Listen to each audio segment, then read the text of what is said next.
Motion on the floor to move to final. Second. Second. All those in favor? Aye. Opposed? Motion to adjourn. So moved. Thank you, everyone. Thank you. Do you want the red line, or I can put it in the book? Quick work. Okay.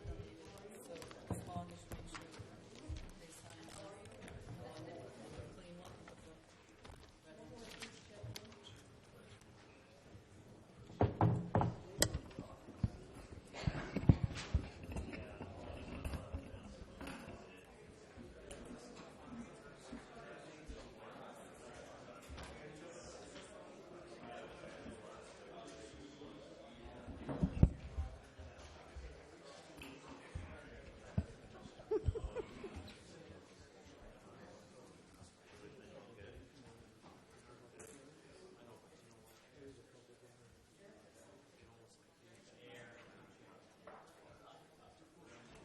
You're shaking.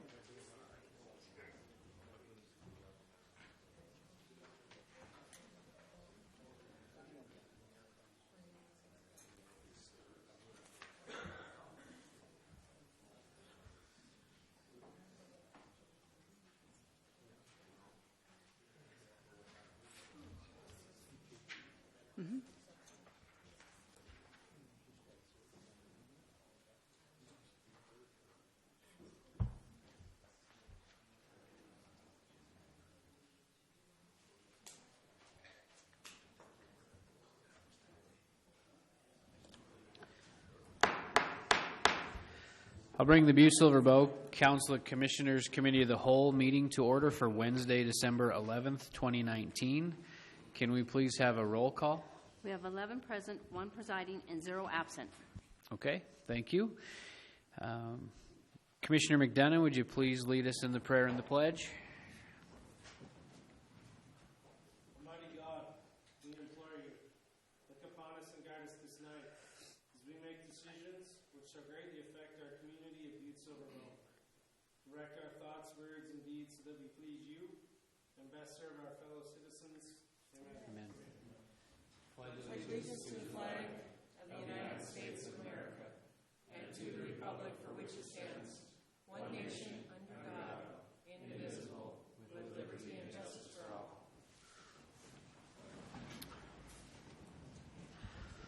Okay, the next item on tonight's agenda is any public comment on any items on the agenda. Please state your name and address for the record. Auditor Vanderhook, 2601 Grand Avenue. Reference Judiciary Committee meeting communication number 19466, requesting a change in the zoning ordinance requiring community residential facilities, businesses, as defined by state law, to obtain a conditional use permit within Butte-Silver County and all residential zoning districts. I want to thank Commissioner McDonough for making his motion last week requesting that the Butte-Silver Planning Director request a presentation by a representative of the State of Montana Department of Justice to clarify the state law relative to community residential facilities. This helped clarify for the public the manner in which the Butte-Silver Judiciary Committee intends to proceed. But I am concerned about the form in which the motion was made last week. I believe that Section 3.04 of the Butte-Silver Charter states that neither the Council of Commissioners nor its members may give orders to any such local government employee. To me, Commissioner Donahue's motion borders on giving a Butte-Silver government employee an order. I just went to a legislative work session in Helena yesterday. The state legislators who called the work session did not ask the governor, nor did they ask the Department of Transportation to invite people from the Department of Transportation or the people to attend this special work committee. The Legislative Services Division did that. Thus, quite frankly, and that a representative of the state of Montana Department of Justice is not a local government employee, I do not understand why the Butte-Silver Bow Judiciary Committee Chair or the Butte-Silver Bow Council of Commissioners Chair does not extend this invitation directly. Thank you, Mr. Banderup. Does anybody else have any comment on any item on tonight's agenda? All right. Seeing none, report of the chair. I just want to quickly thank everybody that helped and attended the Christmas stroll last week. It was pretty well attended, and it seems like everybody had a great time uptown for the Christmas holiday. Next would be Section 1, which is a bid opening, public hearings, and/or presentations. We have a public hearing, which is communication number 19-560. Karen Burns, Community Development Director, requesting Council of Commissioners permission to hold a public hearing on December 11th, 2019 to discuss the CDBG ED application for the Finland Hotel improvements. County Attorney Joyce is our proof of publication. Mr. Chairman, there is proof of publication, and it appears to be in order. Okay, thank you. Ms. Burns, report.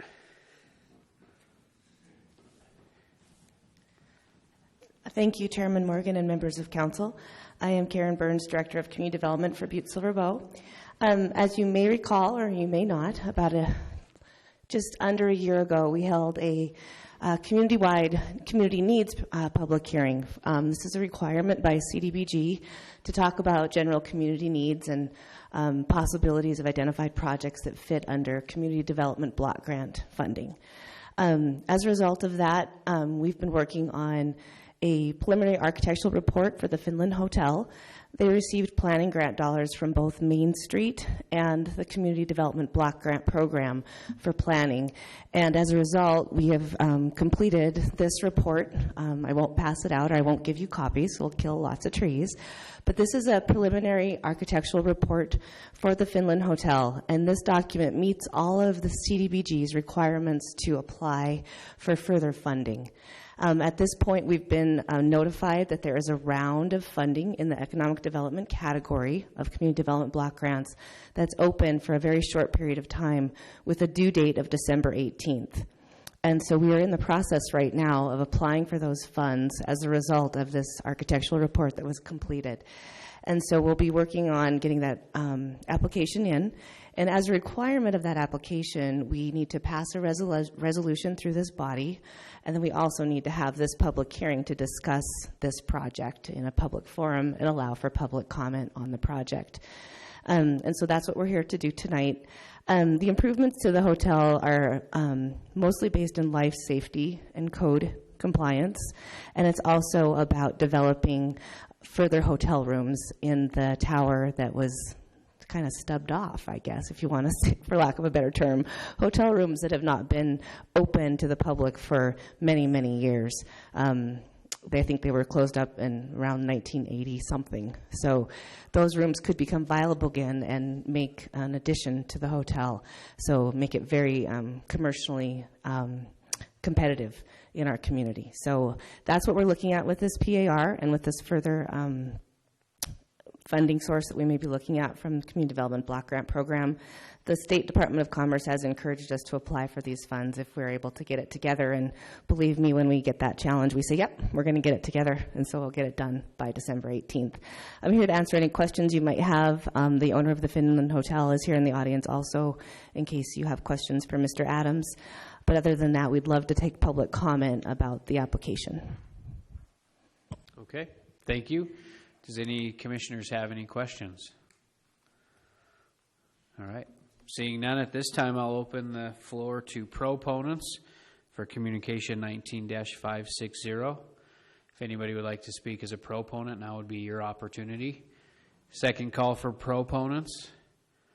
Third and final call for proponents.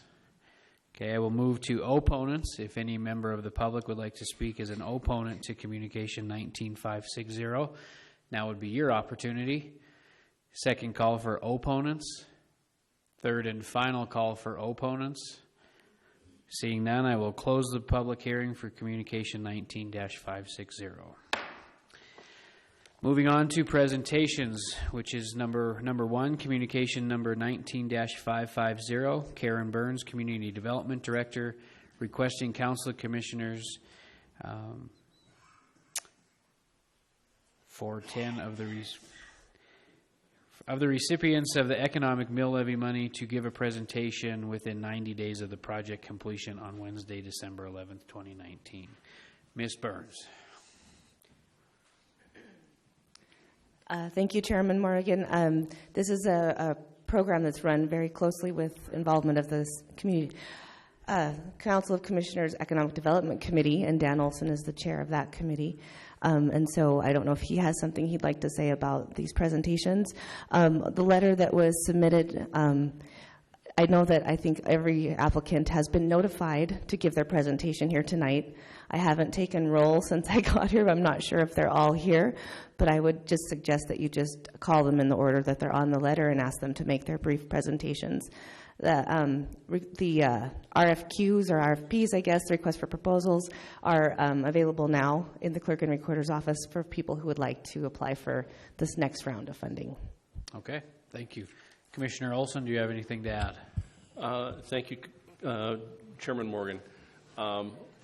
I'm really looking forward to these presentations. I think it's an important thing that we do.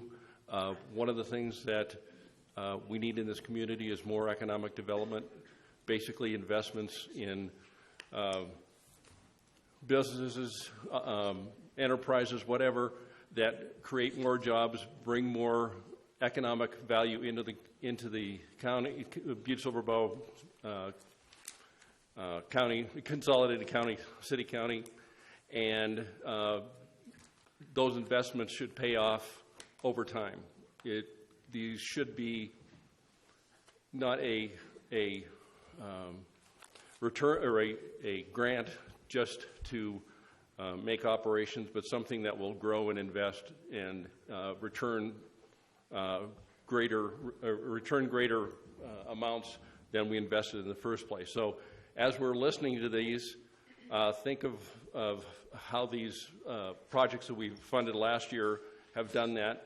And next week we're going to open the next year's proposals, and so as you're presenting them next week, make sure that you talk about the investment in growth and how it'll pay off in the future, not just for 1 year at a time. So with that, I'll turn it over to Chairman Morgan, who has a list. Thank you. All right, I think this is the naughty list. So I'll check it twice. There might be a few good people on here. So at this time, I will just go in the list that Commissioner Olson gave me. So the first one is Main Street Uptown. Mr. Everett, if you are ready to go, I will open the floor to you. Sure, I get to go first. Yeah. Trial by fire. Yeah. Thank you very much, George Everett, Main Street, Uptown Butte, 66 West Park Street, Suite 201.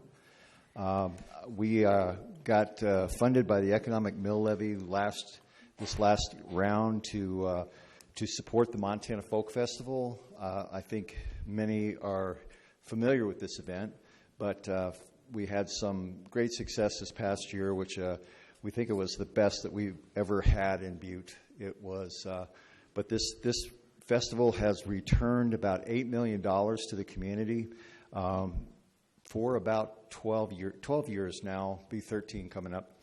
So that's close to $100 million that has been brought to the community by this event, which was established as an economic development event when it was first envisioned in 2007. And then first presentation was 2008.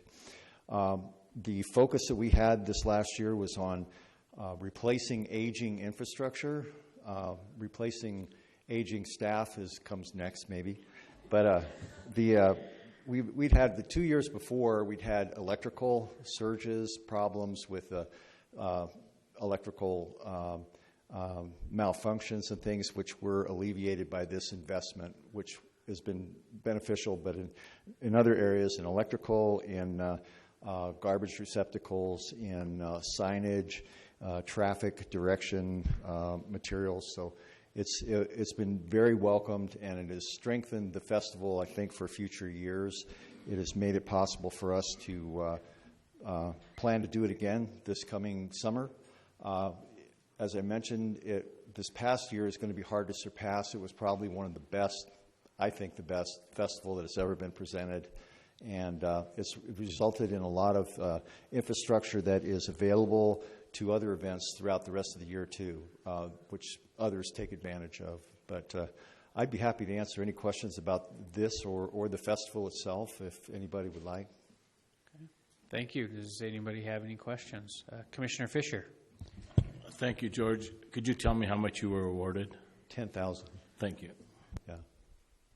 So $8 million, $10,000 investment. Thank you very much. Thank you. Thank you again. Any other questions? All right. Next, I will move on to BLDC, Mr. Wilhauer, or designee.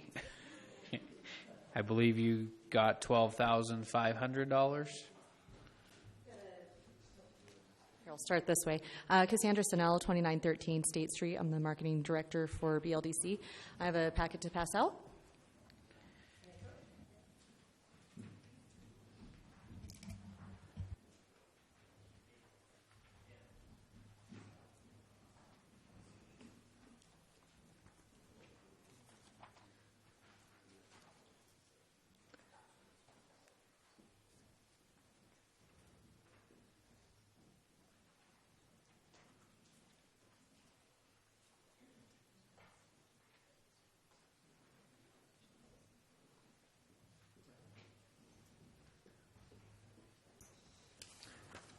All right. Thank you. All right. Thank you. So again, I'm the marketing director for the BLDC. Unfortunately, Joe was not able to be here. He is in Los Angeles for a Brownfields conference, and so I am here in his proxy. If you aren't aware of the BLDC, we are basically an economic development organization with the focus of entrepreneurship, employment opportunities, increasing our population and tax base, and assisting our existing businesses to grow and compete in a global economy. Recruitment and retention are two of our main focuses. In 2018, we requested $20,000. We were awarded $12,500. We were able to utilize and accomplish many great things with this money. We also had matching funds that we used to help in leveraging and maximizing our goals. Our objectives last year were recruitment, supporting the entrepreneurial economic ecosystem, site selector meetings, and promotion marketing of Butte. So I'll discuss those just a little bit here. As far as recruitment goes, new primary sector jobs are a high priority. Businesses and jobs in the primary sector to help move our economy's overall viability. Expanding and retaining our businesses that are here. That happens in many different ways as far as our trainings and our growing professional development. The last piece is the promotion and growth. Positive marketing efforts, which is more my forte, not public speaking, are really not just helpful for our tourism industry, but they are super critical for our employers in attracting talent to Butte. I'll discuss that a little bit more. But as far as metrics go, and I love that Commissioner Olson brought that up, we love being able to share job growth as one of our metrics. In the past year, we've assisted in over 270 jobs that were created in our community, one of those being the FCR, the call center. Since May of 2019, they've added over 250 jobs in Butte. We've also seen substantial growth in Montana Precision Products, as well as some of our small businesses, entrepreneurs, and they truly are our bedrock for the community. Site selector meetings were another key objective. Due to the reduced amount awarded, the BLDC utilized some other funds to help send Mr. Willauer to Washington, D.C. for the Site USA conference. But that show alone, they met with over 20 investors, recruiters, and site selectors and have had ongoing conversations with those prospects, which is fantastic. In terms of how we work with site selectors, there's a lot that happens behind the scenes. The Butte Economic Development team actually works together to help develop packets and guides that promote our community, but also give pertinent information to anyone who's looking at locating in Butte. This can come from any industry at any time. It can be manufacturing, it could be distribution, it could be lumber, it could be a film industry, it could be clients of a major employer. And generally, we have to be very flexible and fast. We'll get a phone call saying we just moved up our flight to tomorrow, and we build these customized packets. One key piece that we're working with right now is with retail. We're going to have to move fast. We've been working with Buxton Consulting. We've got 20 potential retail leads right now and 25 licenses for local businesses to access detailed analytics. Those are pieces that they're going to need to be able to provide to those leads. On that page, you'll see that there's some images.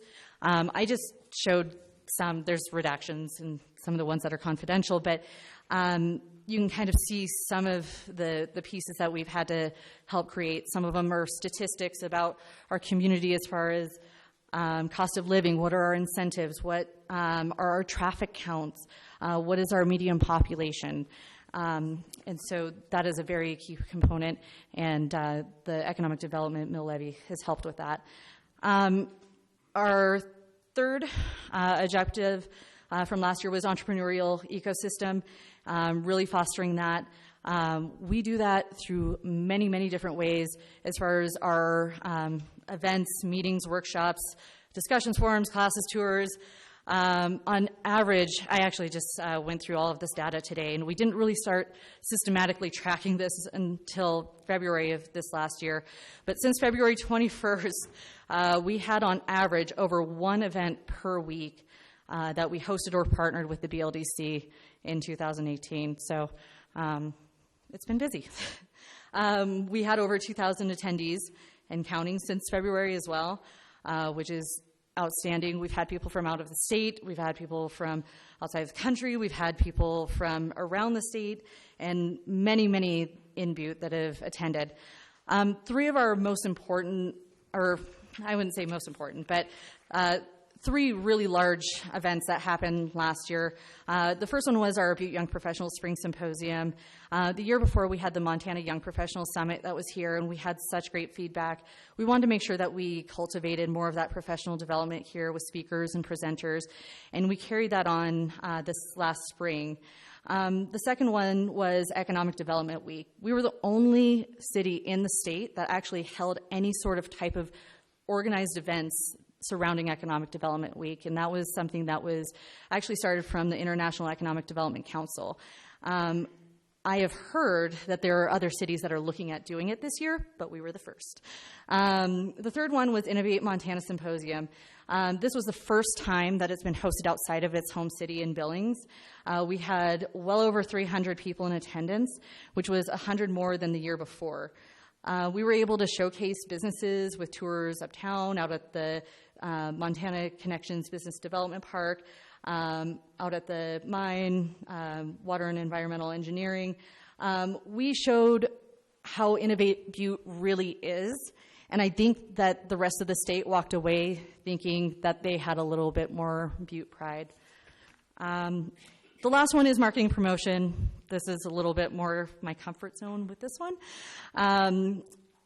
So in addition to those site selector guides, we had built this community profile to talk about some of our fun parts of Butte, what we get to wake up in our backyard every day and be proud of. And we started building this out and going, this has far more utilization than just for our site selectors. And so we started building this out and thinking about this as a workforce development component. And so we've been talking to some of our major employers in town, and they've been asking, we've been kind of working back and forth. There's a community profile example on that page as well that has some images. And so it's still in draft form. We're getting closer, but we wanted to say this is something that you can have for your business, and you can use this as a template. This one in particular we use with Montana Precision Products, and so all of the pieces of information they actually shared is what they wanted for us to put together. So things like how far away is a blue ribbon fishing stream from Montana Precision Products? Where are some of these things in comparison to where their location is at? So we want to customize these for our employers so that they can also promote our community, not just to the rest of the world as an employer, but to their clients, their suppliers, those that they're working with as well. Last but not least, you'll see here we've talked a little bit about our video series. We know that video is probably one of the key ways for us to tell our story. We have such a positive and exciting one here, and it's not just pretty on pictures, but we want people to really be able to talk about why they love it here. And I believe Mr. Willauer was able to share with you the other week our first video that came out before its premiere last week, which was our winter series. That came out last Tuesday for Travel Tuesday. And essentially we wanted to provide some unique offerings that Butte has. We were able to showcase Butte in a different way, not just from all of our exciting festivals that happen during the summer, but what do we do here during the winter? It's a long season, so we've got snowflinga, we've got skiing, we've got ice skating. There's just so many great things, and so we were able to do that with the winter video. The link is on that next page. We'll have a spring one that comes out in March.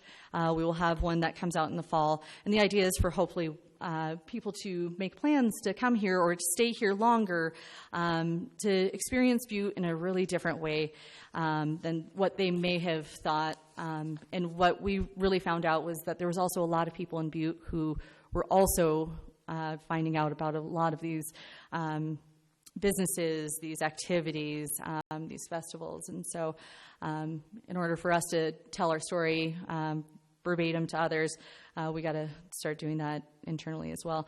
I appreciate your time listening to me today and not to Joe. I would like to say on behalf of the BLDC and Joe that we really appreciate your support for our community in these funds. Thank you. Any questions? Thank you, Cassandra. Does any commissioner have any questions? All right. Thank you very much. Next is the Montana Gaelic Cultural Society. Mr. McDonough, looks like you guys received $3,500. Thank you, Mr. Chairman. I left a completed profit and loss statement on each of the commissioners' desks this evening. Gives the complete financial detail of the festival that we had in August. We used our $3,500 towards equipment rentals, which we used for securing the tents from Sun Rental and a roof to cover the stage at the original. It's partial expenses, so we spent roughly $6,000 to do that, and all of the $3,500 that we had from the committee we used toward that. We spent $122,472 for our festival, which is a pretty big expense in the local economy. We had a very successful year. We are strongly considering changing our name from Henri Ra to Henri Rain. We had golf ball sized hail, which took us down for another day. However, we're getting pretty keen to the weather and how it likes us. So we did have the blessing of Our Lady of the Rockies Foundation. They let us use the St. Mary's Church, and we moved our concerts from the mine yard across the street, and we did very well. Probably the highlight of the festival this year for us was Jim Keane and Larry Hoffman take the performers every year on a mine tour on Friday morning, and they're so overwhelmed with Butte's history and the contribution that the Irish made in the mines that the band went back to the hotel after Larry and Jim dropped them off, wrote another song about Butte, and performed it live on stage like 2.5 hours later, which sets a record. But then they also took it to Milwaukee, which is the largest Irish festival, the next week, and played it to the Milwaukee Irish Festival, and by day 2 it was by request. So we're very honored. We think that we all do a wonderful job collectively as a community. We can't say enough thanks to the council. We can't say enough thanks to the Economic Mill Levy Committee, and we definitely can't say enough thanks to Butte-Silver Bow and the Park and Recs Department and the council and the Chief Executive's office for all of the support, whether it's help with putting the festival together, setting it up, or taking it down. So we're very thankful to all of you for that, and we're already working on next year's festival, and we already have world-class entertainment that's getting signed up. So again, thanks for everything, and you should have on your desk a completed profit loss for your records. Thank you. Thank you, Mr. McDonough. Is there any questions from the commissioners? Just one point of clarification. Commissioner McDonough does not vote when this money is awarded, and he does abstain from any voting when this is being discussed on the floor. So just want to get that out there. Commissioner Anderson. Does he benefit personally from that? Thank you, Mr. Anderson, for your comment. I will move on to Advantage Butte. Mr. Holman, or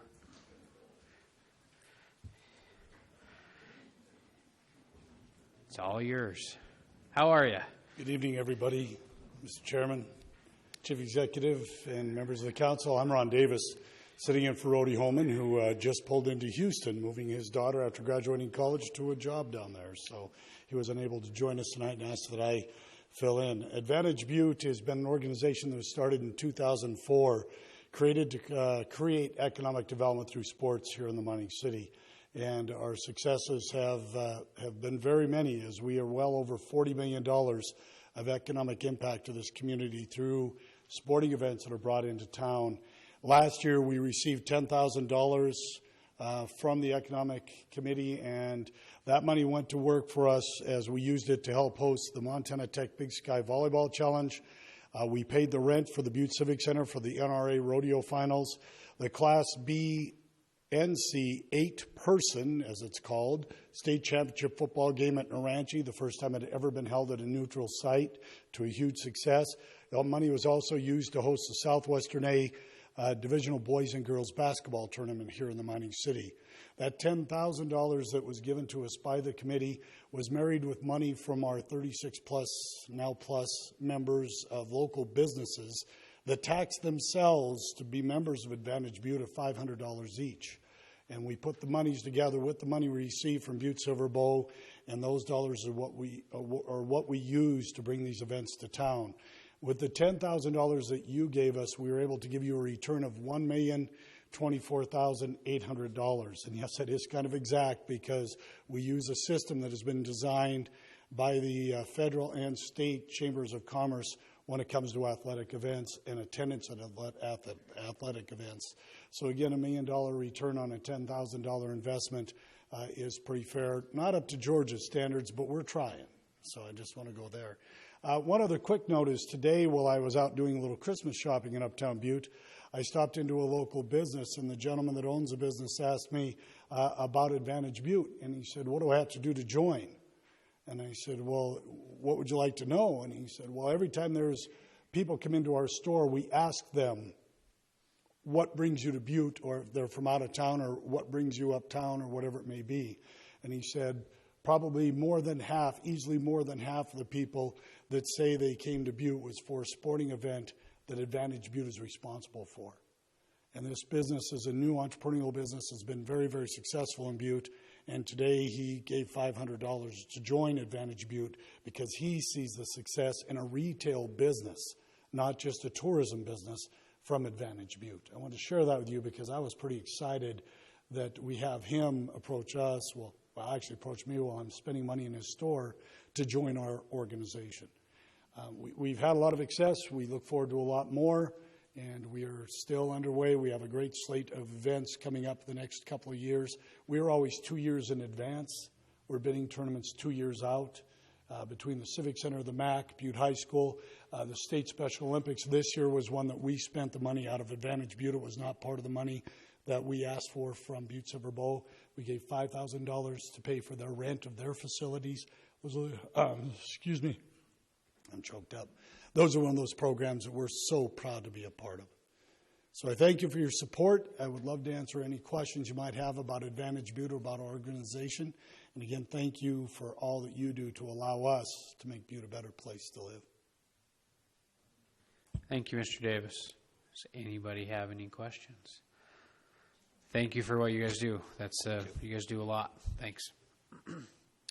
Next is the World Museum of Mining.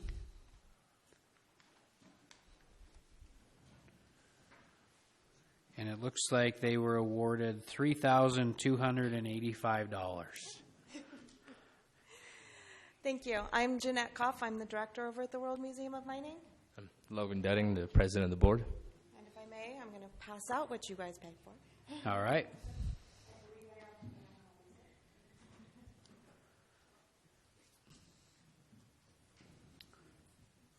So the funding that we received from the economic development for this year was for the visitor's guide. One of the complaints at the museum has been in the past that there's not enough information on the exhibits that are there. So this was one way to get that information of the hands of our visitors. Now, this project took a lot longer than we had anticipated because we made it bigger than we had anticipated. So it took a lot of time for our curator to do the research, curator and a few of our volunteers as well to do the research for this project. We have pretty much every single exhibit, a brief summary in there. Our curator, of course, pulled in a lot of Butte history. So this actually just got, finished printing, so it'll actually be available for our guests next season. We will charge a small amount to cover the printing cost so that we can continue to print these. But all of the money that came to us for the printing of this, there's a map in the center that went to Copper City Signs, and the printing, of course, was done here locally by InstiPrints. And then the hope is that guests, so many museums charge for guides like this now, that it's kind of common practice. And that money will go right back into the printing. And then also there's a little souvenir guide to go for people to take and advertise.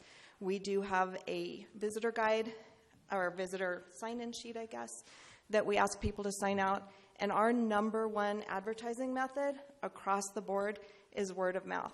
And that word of mouth is spreading further and further outside of Butte. So this is to take home as a remembrance and to share that word. Questions? All right. Thank you. Questions, Commissioner Sorge.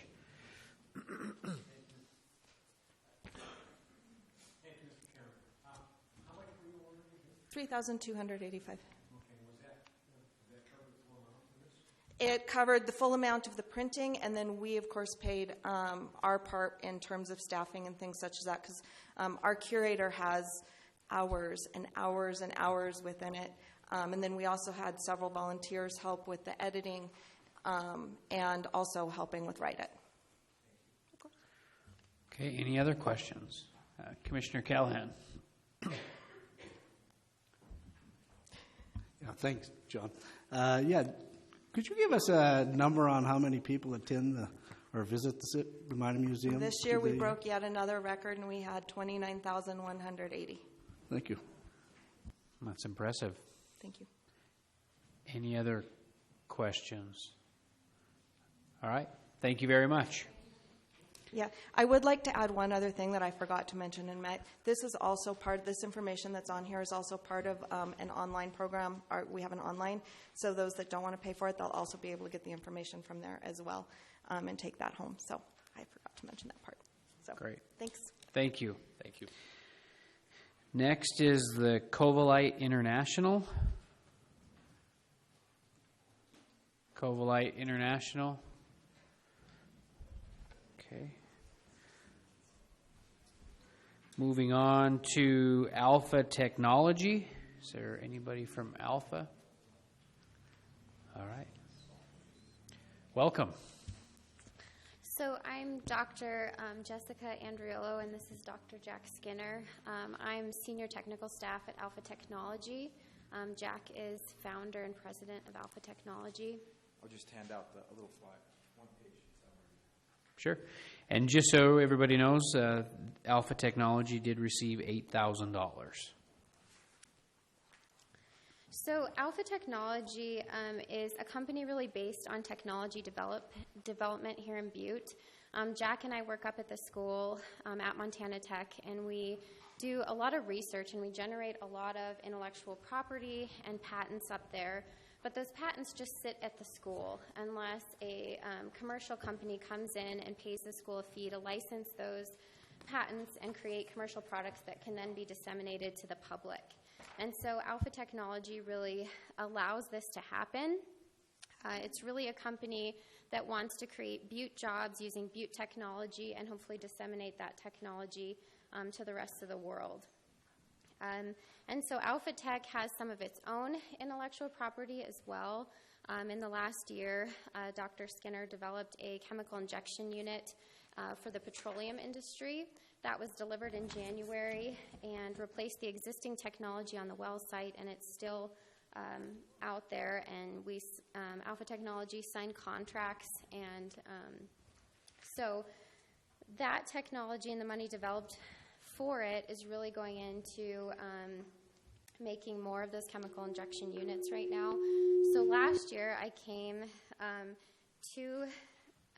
we came to the council and asked for funding to develop the biotechnology component of Alpha Technology to really diversify the company and bring biomedical technology, fabrication, and jobs to Butte. So at that time, we'd recently patented a really exciting antiviral material that was non-toxic. Alpha Technology paid for thousands of treatments to be disseminated to mice, and they were 100% effective at eliminating any symptoms associated with viral infection in those mice. And we came for funding to try and offset some of the costs that come with licensing and legal fees to secure commercialization rights, and also to develop a team of people to really develop this technology. And so since then, Dr. Skinner and I were voted on by the Board of Regents to work at both Alpha Technology and Montana Tech. We worked with lawyers to prepare the licensing agreement and negotiated that with Montana Tech. So we have a current licensing agreement for this antiviral technology at Alpha Tech. We assembled an incredible team that has 3 ex-pharmaceutical researchers who worked at the Reby Immunochem lab in Hamilton. And they worked there from it being a small business to turning into something that was bought by GlaxoSmithKline, a very large pharmaceutical company. They all have FDA experience as well as drug development experience for 20 to 30 plus years. We recruited a herpes expert who's at Montana State University. We also have Dr. Skinner, who's a nanomaterials expert, Dr. Katie Haler from Montana Tech, who's a biotoxicity expert, and Dr. Marisa Padula, who has spent her career studying viruses and their genetics. And so we created this really great team to try and get this antiviral technology off the ground. I also created relationships with the NIH program officer in antiviral discovery. We talked to FDA pharmacists and sort of guided our path forward. Scientifically, I went in the lab and determined the mechanism of action, how this antiviral material works, the active ingredients, and the minimum effective dosage. These are all things that are required by the FDA and were recommended by our ex-pharmaceutical research team. And so this work is really ongoing. Is really promising. We also wrote 2 STTR proposals. These are small business technology transfer research proposals that are actually a collaboration between Alpha Technology and Montana Tech. The first one wasn't funded, and we got recommendations back from the NIH, and we submitted a second proposal that we haven't heard back on yet. And so this work is really ongoing. Our team is still working together behind the scenes to develop this technology. Alpha Tech has a facilities use agreement, and so we can work in the Montana Tech labs to develop this technology. We just pay a fee to use their facilities. So I really want to emphasize the really exciting parts about this technology. Patenting takes many, many years. For example, my first patent was filed in 2014, and it wasn't granted until this year. This antiviral technology, within 1 year, was already going through final reviews by the patent reviewer because it's so compelling and the evidence is very clear, which is really exciting for us. And we were actually able to patent treatment of all mammalian viruses. So this antiviral material, we've tested it on herpes and cold sores, but we don't know the extent to which this antiviral material actually works. It could work on HPV or a plethora of other viruses. And so I think this work's really important, and we're still working on it behind the scenes. We recently filed a continuation in part to that patent, which will actually allow us to patent treatment of signs and symptoms associated with viral infection. And so that's really exciting, and we're still working on that behind the scenes. But secondly, this really facilitated a relationship between Montana Tech and Alpha Technology that's facilitating a second licensing agreement that we're negotiating right now for another biotechnology. So you might have seen on the cover of the Montana Standard or the Missoulian, we've been working on a wound care treatment delivery system. It was written on by Healthline, which is a health-based media outlet in San Francisco, and we were featured by the American Society of Physics. Because of all the attention this wound treatment delivery system is getting right now, we're kind of working hard and fast to get this patented and licensed through Alpha Technology as well. And that's something that we'll talk more about next week. But overall, we protected the intellectual property and commercialization rights of this antiviral material. We just assembled an expert team and developed a plan moving forward. Without Butte investment, the work doesn't happen here. We're really excited to be bringing new industries into Butte. And so again, thank you so much for the funding last year. And I think Jack's going to say a few words. Yeah, thanks a lot. So I just wanted to kind of comment a little bit. I grew up in Butte, came back about 8 years ago to do what we're doing right now, to kind of spur the economy and high-tech jobs. And it's a long process, right? But it's kind of working at this point. The aspect of Alpha Technology is about 5 years old. We've been, in the opportunity zone in a building for about 18 months. The technology that's out in the Bakken is going well, and it allows us to pay, some employees and to supplement this biotech work. And so the success rate for getting funding, and I don't know if she'd mentioned a lot of this, you go through the National Institute of Health, the Food and Drug Administration, and so we are going through, it's like a multi-year process. The impact is huge. This other technology she mentioned, we're being contacted by investors. We have to have a multifaceted intellectual property portfolio at the company to do this. We have near-term products and then longer-term products, and committed to doing this in Butte. We can do this in other places, but part of our agreements as we go forward with other investors is to make sure we do this in Butte because we need some more high-tech jobs in Butte. And particularly with Montana Tech, we export all of our graduates, or most of them, and so it's For me personally, this is an important thing for the community. We really appreciate your support. We can't do it without your support. I like to see what's going on in Butte. Having been here, left for 12 years and coming back, council's doing some good things with the money. We do what we can, and this kind of high-tech stuff that we're working on is kind of where we're making our mark, and we appreciate your support. Thanks. All right. Thank you. Is there any questions? Commissioner Anderson. You got to turn your mic. Could you talk a little bit about your relationship with Montana Tech and the benefits you see with the community with that? Sure. So I'm the department head of mechanical engineering, associate professor. We have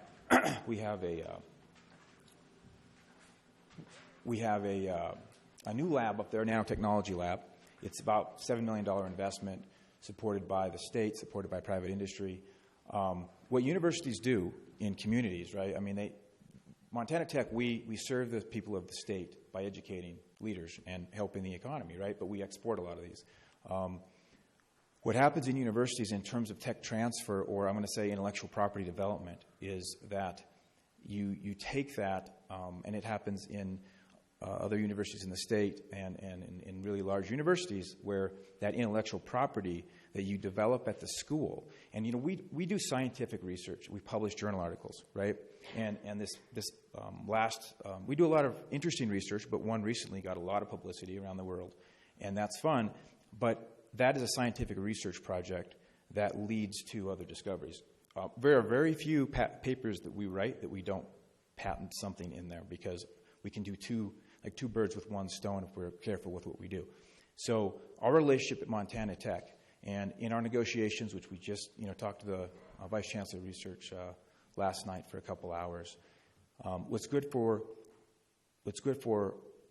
Butte is good for tech. What's good for Alpha Technology is good for Montana Tech. Montana Tech exists to serve, and so this relationship that we have allows us access to some smart people, access to some facilities.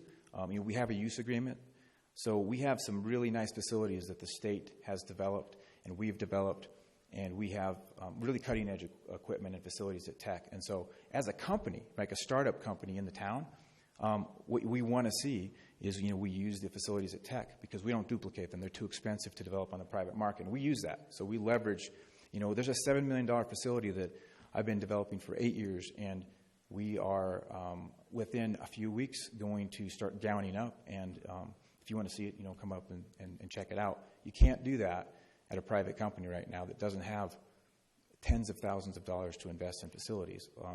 So it is appropriate and a really good benefit that we have the ability to kind of take technology facilities and really people to what it's about. We have to grab students in their freshman year, sophomore year, kind of educate them about the technology and train them, right? So Jessica's been, I think, in the lab 6 years or so. She has gone to she has 3 degrees in the state of Montana. I have students in the lab who are getting their master's degree who've been in my lab for 5 years, 6 years. And so we can't develop this technology without multiple years of training. And so we grab them kind of young when they start college, expose them to the technology by the time they get out. And that's the model that works. And so we want to keep those people in Butte.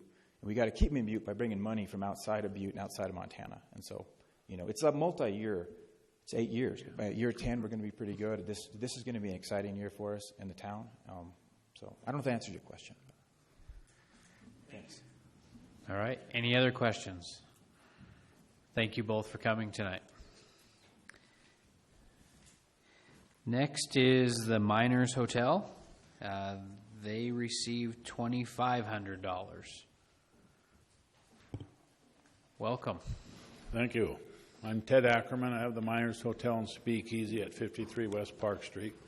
The purpose of the grant last year was to help us with the technology when we were developing a speakeasy in the basement. We finished that project in June of this year, and it's been very successful. We spent over $20,000 on the technology. One of the things we have down there is we have a theater room where you can do presentations in, and that's been used multiple times each week. And we also have used that monies to help us with a rather unique entry into the speakeasy, which has kind of captured the fancy of a lot of people. So it's been a real positive. And I also think on the positive side of things, it's increased our occupancy in the hotel. Of course, when that happens, then that increases the spending in Uptown Butte, which has been great. Last year, a year ago, we had 1 full-time employee, 3 part-time. Right now, we have 3 full-time and 8 part-time employees. So there's one other thing you guys probably like. I'm not real happy about. My taxes have really gone up, but it's been great, and I sure appreciate your support. All right. Thank you. Is there any questions? Thank you for coming. Thank you. Oh, comment, Commissioner Anderson. You were talking, I just wanted to, I talked with you a couple times and been through your building, and it's beautiful. So if you haven't had a chance to go through the entrance or check out some of the furs over there or some of the other projects he has going on, it's well worth your time and energy to make a trip over, have a nice beverage, and see some of the work he's put into this building. Thank you. Thanks, Bill. One of the things that did happen, we were kind of paying tribute to National Fur, and the granddaughter of the original owners did come down and visit with us. She lives in Spokane now, but then she agreed to bring 8 of their nicest furs to us. We put them on display, and we built a little viewing area for them. So it's been real positive. They were really excited about that. All right. Thank you. Next is the Butte America Foundation. They received a grant of $500. Welcome. Thank you very much. Suzanne Stefanik, 2738 South Montana Street. I'm the president of the Butte America Foundation.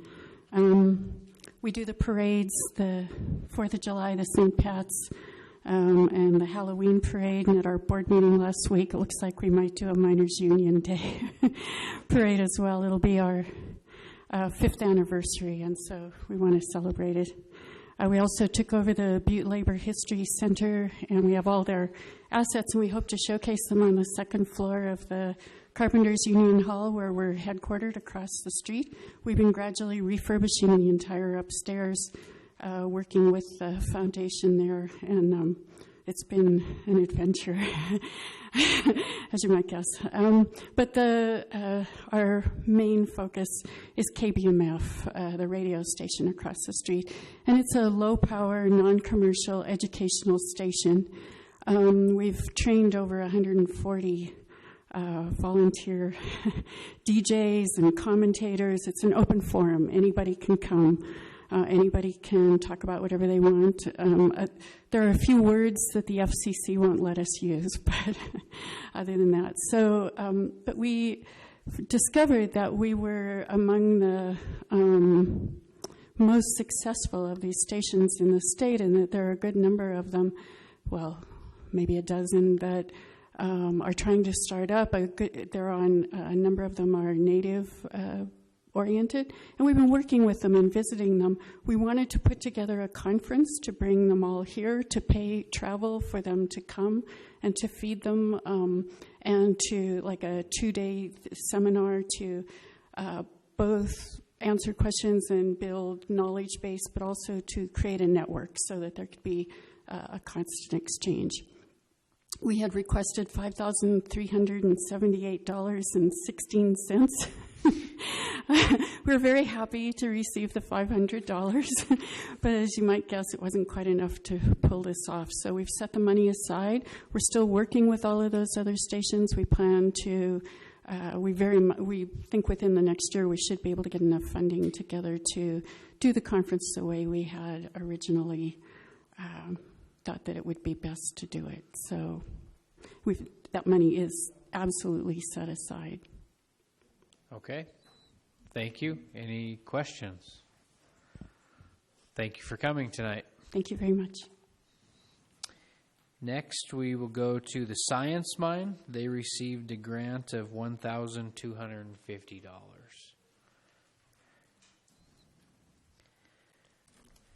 Thank you, Commissioner Morgan. I'm Jackie Janosko volunteer and board member at the Science Mine.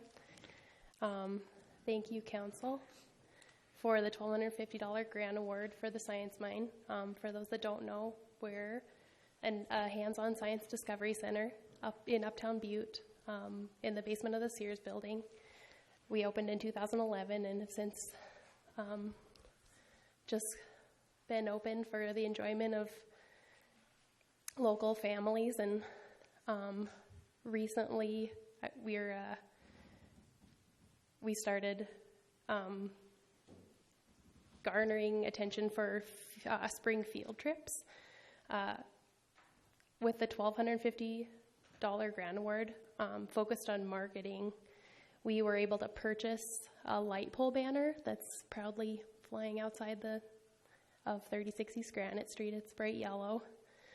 We had trifold brochures printed locally by InstiPrints. We distributed 500 spectrum diffraction goggles at the Butte 4th of July parade, with printed locally by Copper City Sign and Awning.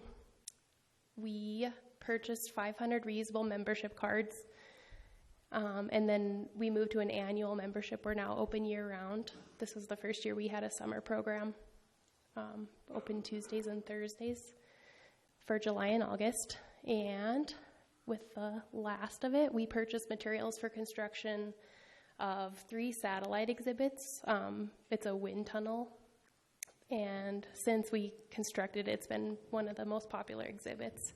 But we're going to station these in waiting areas at Butte Pediatric Dentistry, Butte Family Eye Center, and Rocky Mountain Clinic. We've seen attendance increase significantly from 2018 to 2019, and our membership sales are up 30%. On the spring field trips, we had 374 local patrons from Margaret Larry West and Kennedy Elementary and East Middle School, groups from AltaCare in Western Montana, Mental Health, and then 218 out-of-town patrons from Divide, Chinook, Gallatin Gateway, Elliston, Phillipsburg, Dillon, and Anaconda. And I just want to thank you all for what you do and your award to the Science Mine. Thank you for your support. And Thank you very much. Does anybody have any questions? I have to admit, this was the first year that I went to the Science Mine and thoroughly enjoyed it. It was a lot of fun, and there was a lot of great exhibits there. So, thank you. Thank you. I brought some handouts. I don't have enough, but for those of you that All right. Thank you very much. Next, it looks like DJ Minerals.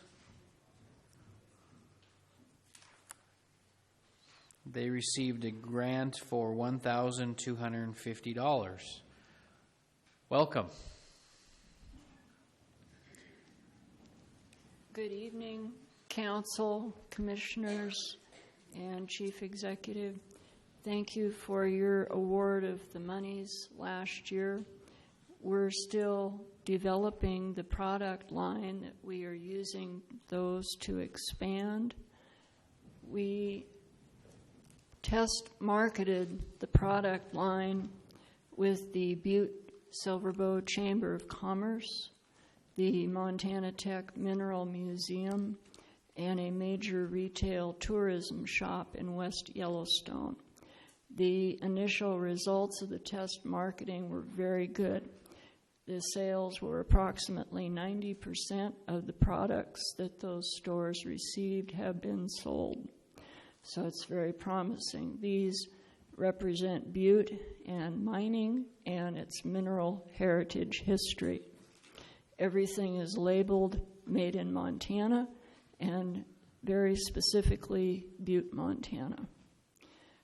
The initial orders for 2019 from these 3 localities were in excess of $3,000. The potential reorders that we have received for 2020 are looking to be between that and potentially $5,000. So the initial monies have been doubled and tripled at least. The major challenge that we have found is in getting components to make these in sufficient quantity. The challenges of the tariff problems, we've tried to get local materials as much as possible, but in order to retail price these to where families can afford to purchase them, you cannot always have complete made in America materials. And so one of the suppliers quit carrying the products that we were getting from them, and so that challenged us with product quantities that we were able to produce this year. So we are going to visit the Montana Tech Library and go online with the Thomas Register and try to find some additional American suppliers that we will use in the future to produce larger supplies of this promising product line. And we will continue to upgrade this and stabilize it. We wanted to use the funding to produce a new catalog and put an online presence for this, but until it's stabilized, it's still a work in progress. But it has been very promising, and we're very appreciative of your support. This shows the tourists who visit here and the people who see these what we have produced in this area. Okay, thank you. I'm sure I missed it, but what was the product? What can you they are gift items. If you go in the Chamber of Commerce lobby area, they have given us a nice display area of the made in Montana products. Oh, okay. Thank you. Is there any other questions? All right. Thank you for coming tonight. Yeah. The next one is Let's Discover Butte. Sounds Mr. Mohan received $3,407.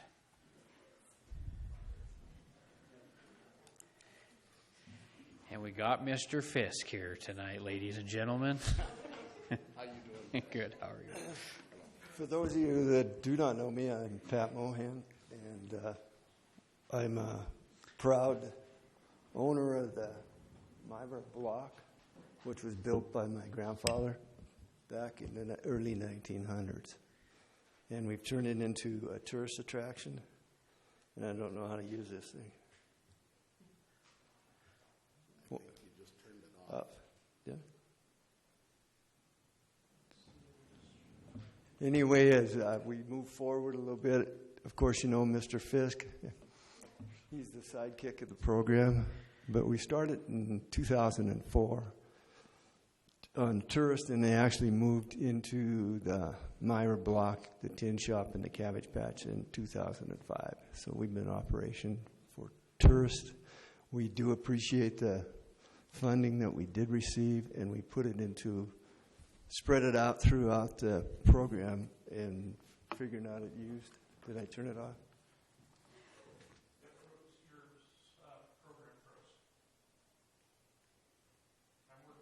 Oh, okay.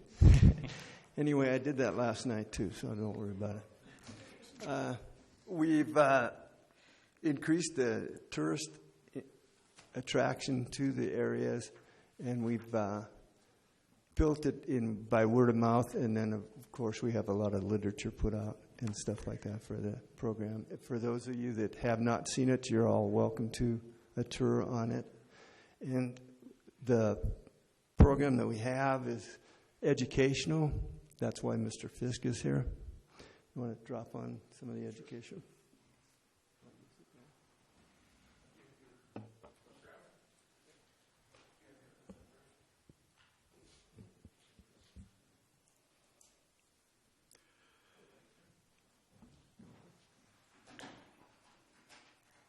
Mr. Chairman, members of this commission, Mr. Palmer, I'm here to talk about the connection between our children of Butte and its whorehouses. I'm just kidding. Okay. more its historical sites. Put that one into the record. I'll put it with I have that a list feeling of I might need FCC this tonight. Those FCC words we can't say, Ron Davis has said them. Okay. In any case, thank you for having us here today. To kind of bring you an update from the last time that we had met, and I think that was about a year ago. I wish I had kept numbers for the last 12 years of the children from Butte High School, junior high, and your elementary class who have been through the Cabbage Patch and Myra Brothel. What used to be an old, dirty building ready to fall down is now a museum. And that's thanks to the efforts of Mr. Mohan, Butte-Silver, and the money that you provided, and the children from Butte High School in the form of the Montana History Club. They have virtually spent hundreds of hours policing up that area and taking it from a pretty rough-looking neighborhood to something that is now used on the trolley tours for the Butte Chamber of Commerce 3 times a day, Haunted History Days, which is in June of every year, and the Spooks and Spirits tours, which this year we're proud to say sold out 28 different tours with full trolleys, over 30% of which bought hotel rooms and ate in restaurants and enjoyed this community's history through a very not so unusual platform anymore. It's hauntings. And Pat Mohan, members of the Canonica family have opened their doors to us in that area, and it's been unreal. This thing has grown bigger than you could ever imagine. Whether you believe in ghosts or not, there are people out there who do, and they like spending their money in Butte. Children of this community have benefited from it as well. As you know, we do the Cabbage Patch experience every year. This year, 88 children attended. We take their cell phones, their iPods, their wallets. They're then issued cardboard and tarp, and their challenge is to make it through the night, not only in the patch, but in the Myra, like the historical homeless of Butte. This year, we got to return to have dinner at the rescue mission with the homeless. And so we get to bring that lesson itself full circle, not only a human lesson, but that of Butte history. So with that, we thank you the support that you gave Mr. Mohan, because our children have benefited from that. Any questions? Any questions? Sure. Oh. Yeah, I'll try to do it. Commissioner Shea. Oh, sorry, Ms. Shea. Thank you, Chairman Morgan.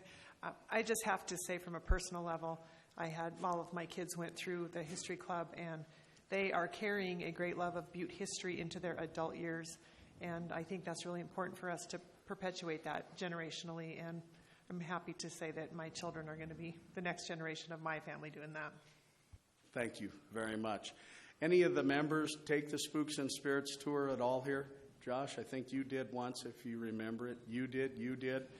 It's rather entertaining, and one of the 2 stops where we actually get out and go through has been the Myra Brothel and Cabbage Patch, and that access has been given to us free of charge. Because of that, these people come to Butte. And by the way, I really don't think I can talk about it. I got another call from a production company out of L.A., and they're coming back to Butte, and this time it's not 1 show, it's 9. It's a series. And we're talking hundreds of thousands of dollars. Number 2 on that list is the Cabbage Patch and Myra Brothel. People can make fun of it and put their nose wherever they want. I hope someday Butte-Silver and its fathers that help us run that can give us access to more of its historical infrastructure used as a basis for tourism and education in the area of, well, that level of hauntingly wonderful entertainment. Thank you for your time. Okay. Any other questions? Cool. Mr. Mohan. It's a hard act to follow. I hear you. This is the east side, shot from the M way back in the 1800s. And then the Sandberg maps, which had to classify just about every building and outhouse for insurance purposes. And then the aerial views,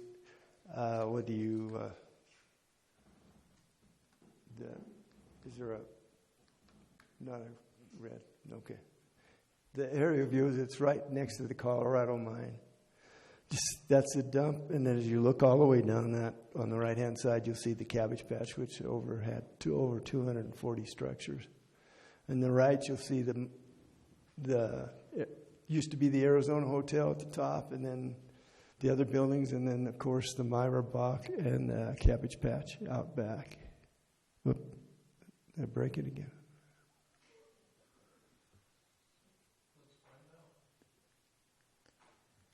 There you go. Back in the day, it was 2 trolley tracks down, cobblestones. Across the street from the Myra block was the hotel that burned in 1920. And then, of course, in the 60s, DeGeorge's went down with the open pit. And the Chinese laundry, which has been transferred up to the World Museum of Mining.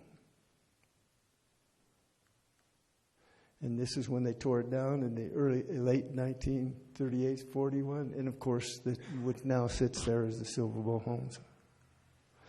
And they even had the Cabbage Patch reunion in 1966 of some of the noted family members that stayed in that area at that time.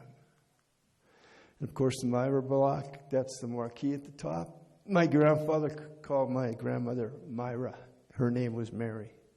And, of course, some young lady liked the pictures, so she had sent me some of those when she was taking pictures. That's the start of it, 2004. All the windows boarded up, and the marquee. And, of course, Mr. Denny Dutton and Mr. Mike Burns got involved, and then we started changing things out to where it's at today. And, of course, the windows were a problem. They had to be replaced 2 or 3 times. And, in fact, one of them has to be replaced again because of BB or 22 shell damage. And that was the second phase of it. And then, of course, they had to paint the marquee at the top, so they did, and then put the sign up on the side. And this is how it stands today, compliments of the North of West Energy with the telephone poles and stuff. And this is what it looked like back before we started. Even the field on the side there is going to be turned into a large parking lot soon. And then the safety factors got involved because of the deck, so we took a couple close-ups of it, and then the steps on it and how it was being torn down. And then Dan Cornell got involved with another grant we received for the steps. He changed the angle coming down so it wasn't such a suicide step in the first. And then, of course, the brick started to deteriorate, and it's still deteriorating to this day, but we've tried to patch it up. And unbeknownst to me, I had to get on the roof too. And this is the start. It's still never finished. The flat roof in Butte is just not what we need. We replaced most of the windows. Volunteered Danny Max Glass. And then the front room, where the parlor is right now today. And the work completed, and we do have Mr. Fisk in there. Couldn't leave him out. The hallway had to be all replaced because of the ceilings and stuff, but the roof damage.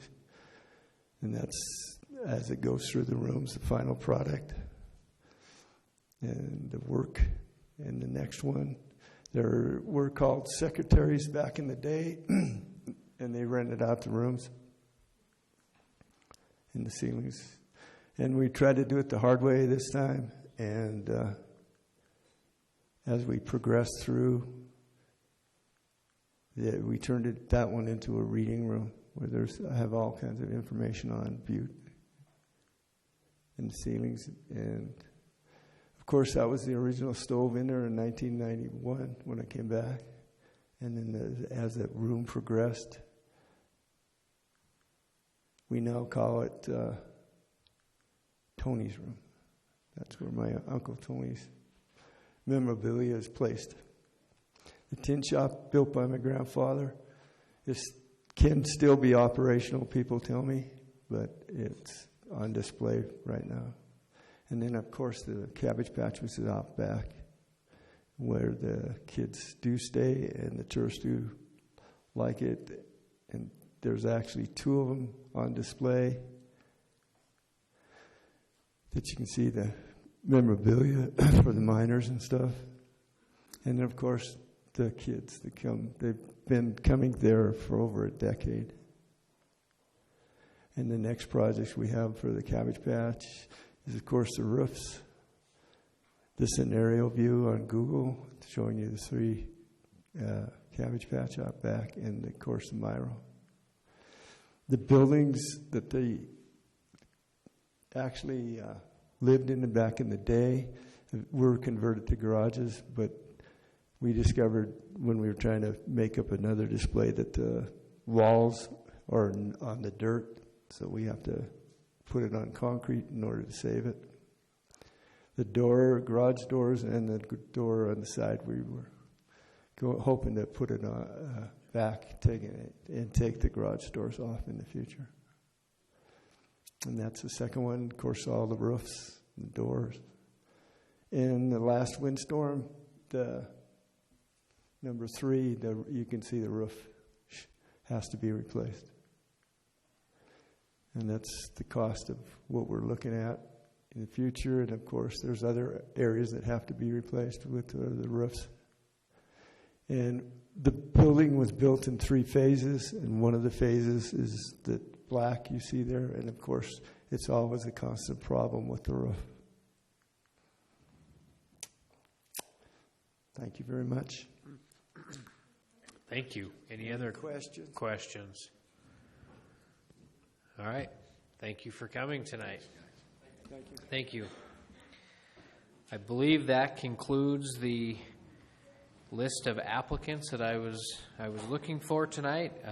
Total, roughly around $63,000 were awarded through this program. So, thank you, everyone.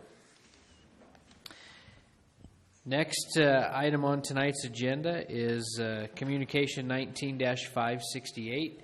J.P. Gallagher, Parks and Rec Director, requesting Council of Commissioners to allow time on the December 11th Committee of the Whole for engineer/architect, wet water environmental technologies, to do a presentation for the Stodden Park Central Improvement Plan Phase 2.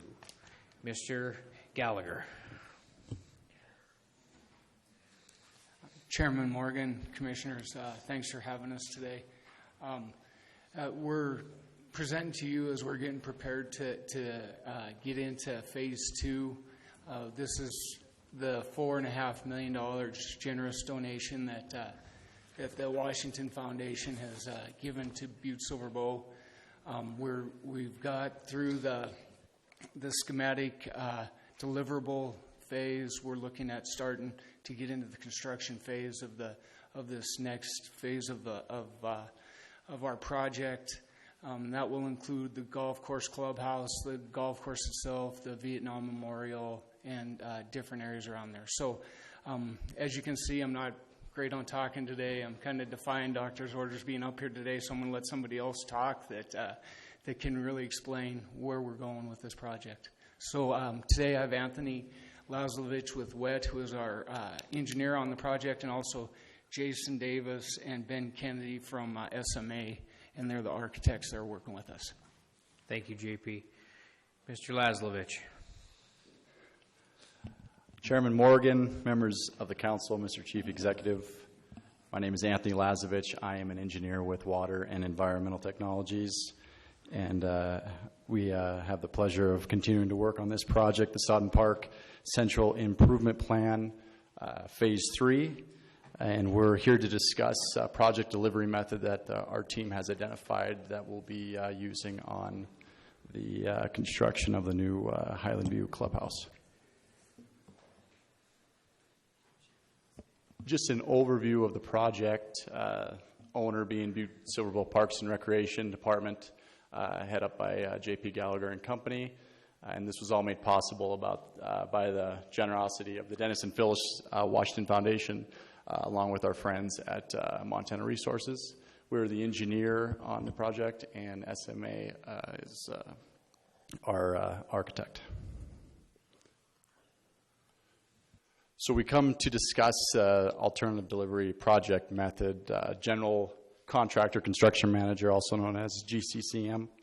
It's a project delivery method used to accelerate a project and allow construction to commence more quickly than a traditional bid project.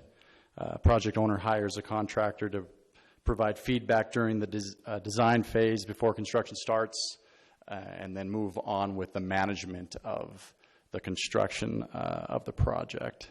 We put together a request for qualifications, a number of qualification criteria, some including bonding capacity and firm background experience and whatnot will be included in that, and I'll touch more on that on a later slide. But the reason for us wanting to choose this project delivery method, to name a few, fostering innovation, bringing a contractor to the table during the design phase allows them to review stages of the design to allow us to find areas where we can cost effectively swap out different design pieces or materials, and proves to be very cost effective rather than putting the design together, putting it out to bid, and then having them try to present those at a later date. We can handle those details as we progress with the design. Mitigating risks, project owner can understand the risk and explore mitigation options with the feedback from the contractor as we progress throughout the design process. Improving design quality, it's nice to have the consultants and the guys who are overseeing the work in the room at the same time as we progress with the design of the clubhouse. Improving cost control, we continue to revise the design, allow the contractor to look at it, give feedback on the numbers, and so we constantly have our heads wrapped around where we're going to land money-wise by the time we go to build it. And then the biggest perk in my mind is optimizing construction schedules. We all know building in Montana, I feel like every year the construction season gets smaller for some reason with the weather that we're faced with. If we get a GCCM contractor on board, it allows us to continue with the design in the upcoming months, and as soon as the white stuff starts to go away, we can release a component of the work, such as the foundation, get the excavators going, and start that while we progress with the design.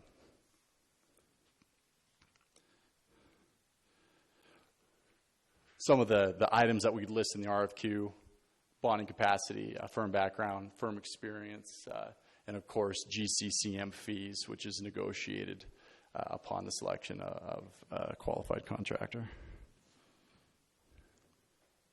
One of the items I wanted to make clear: the GCCM process does not guarantee that selected contractor to be able to come in and build the work. For example, here's a criteria: major subcontractors, say in excess of $100,000, such as the foundation. We have that package put together. They put it out for bid. They're required to get a minimum of 5 bids and proposals to evaluate. And in the event they want to self-perform that work, they would have to go through the same process, put their bid in a sealed packet. We would bring them in, the Butte-Silver representative present along with the architect engineer, and open those just as you would a regular bid process.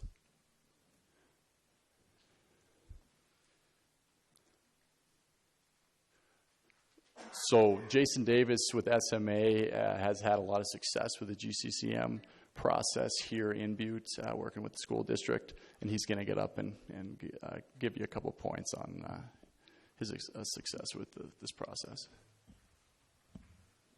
Mr. Chairman, Chief Executive, Commissioners, Jason Davis, Principal Partner of SMA Architects. As many of you are probably aware, our firm was responsible for the pool project, which has been a really incredible project for me as a Butte kid to be involved in.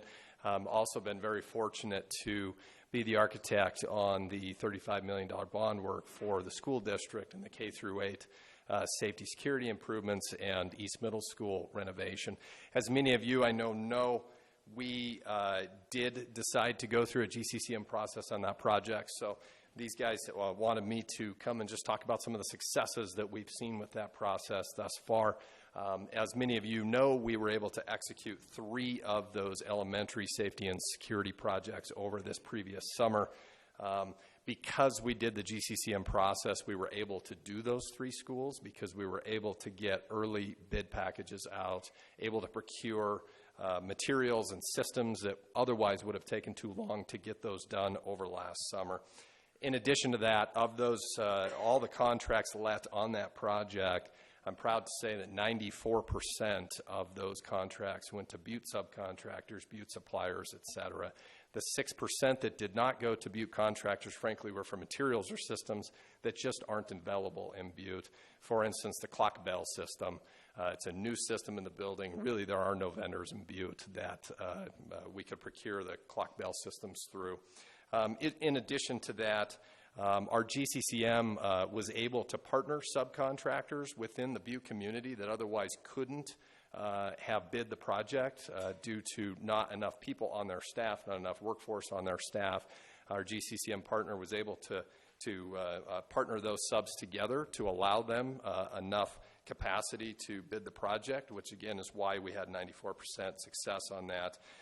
In addition to that, they were also able to take subcontractors within Butte that otherwise couldn't bond the project, and the GCCM provided the bonding for those subcontractors in Butte. So again, quite a few companies in Butte that couldn't have bonded the project had we low bidded it were able to bid and put in bid packages for that project. Again, that's why we got 94% success on that. A couple of last points. We had the opportunity also in the GCCM process for us and our GCCM partner to work with subcontractors and suppliers within Butte to ask them, hey, as the architect, if I am specifying this material or these systems, can you procure those in Butte? Sometimes they said no, so we would switch what we were doing in the projects to ensure those products could get supplied by Butte companies. Last point, too, this is why I really like the GCCM above and beyond, in many ways, even why all those other points I just said, but those three projects came in 15% below our budgeted amount for those projects, and that was because we were able to work with our GCCM partner and the local subcontractors to ensure we were doing things that could be supplied, built in Butte, America. Happy to answer any questions. All right. Any questions? Looks like you're getting off pretty easy tonight. I know. I didn't even bring any fun handouts. Or Mr. Lazlovich, anything else to add? Thank you. Appreciate the time. All right. Thank you. All right. Next on the agenda is number 3, Communication 19-570. John Sesso, Superfund Coordinator, requesting Council of Commissioners to allow time on the December 11th, 2019 Committee of the Whole agenda to make a presentation regarding the status of the Silver Lake water system. Mr. Sesso. Thank you. Thank you, Mr. Chairman, members of the council. For the record, John Sesso, Superfund Coordinator, Butte-Silver Bowl. My role tonight is really more as an MC. I am going to introduce Mark Neary, our Public Works Director, and Mark Thompson, the Environmental Officer at the mine. They're going to give the bulk of the presentation. What we're going to talk about tonight is the Silver Lake water system, both its current operations and a proposed water service agreement between Butte, Silver Bow, and Montana Resources. But since many of you were not around when the Silver Lake system came into public ownership, I thought it would be a good idea to just set the table for you, spend a couple minutes just explaining how all this came to pass. Little context for the presentation tonight. The story starts really in 1986 when Dennis Washington bought the mine operations from ARCO, who bought them from the Anaconda Company. Of course, at the time, the mine operations were the primary asset, but at the same time, it came with many other properties.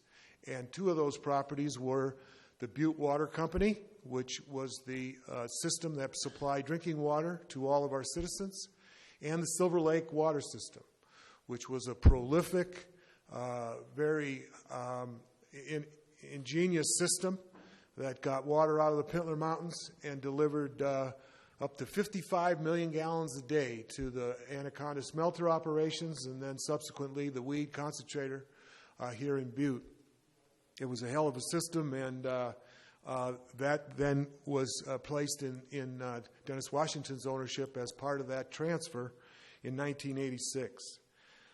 In 1990, the drinking water system in Butte was in such terrible shape that a class action lawsuit was brought by a feisty group of our citizens who said enough is enough. That system needed to be improved. And that class action lawsuit was brought against the Butte Water Company for not delivering clean water to its customers. Things were in tough shape at the time. In 92,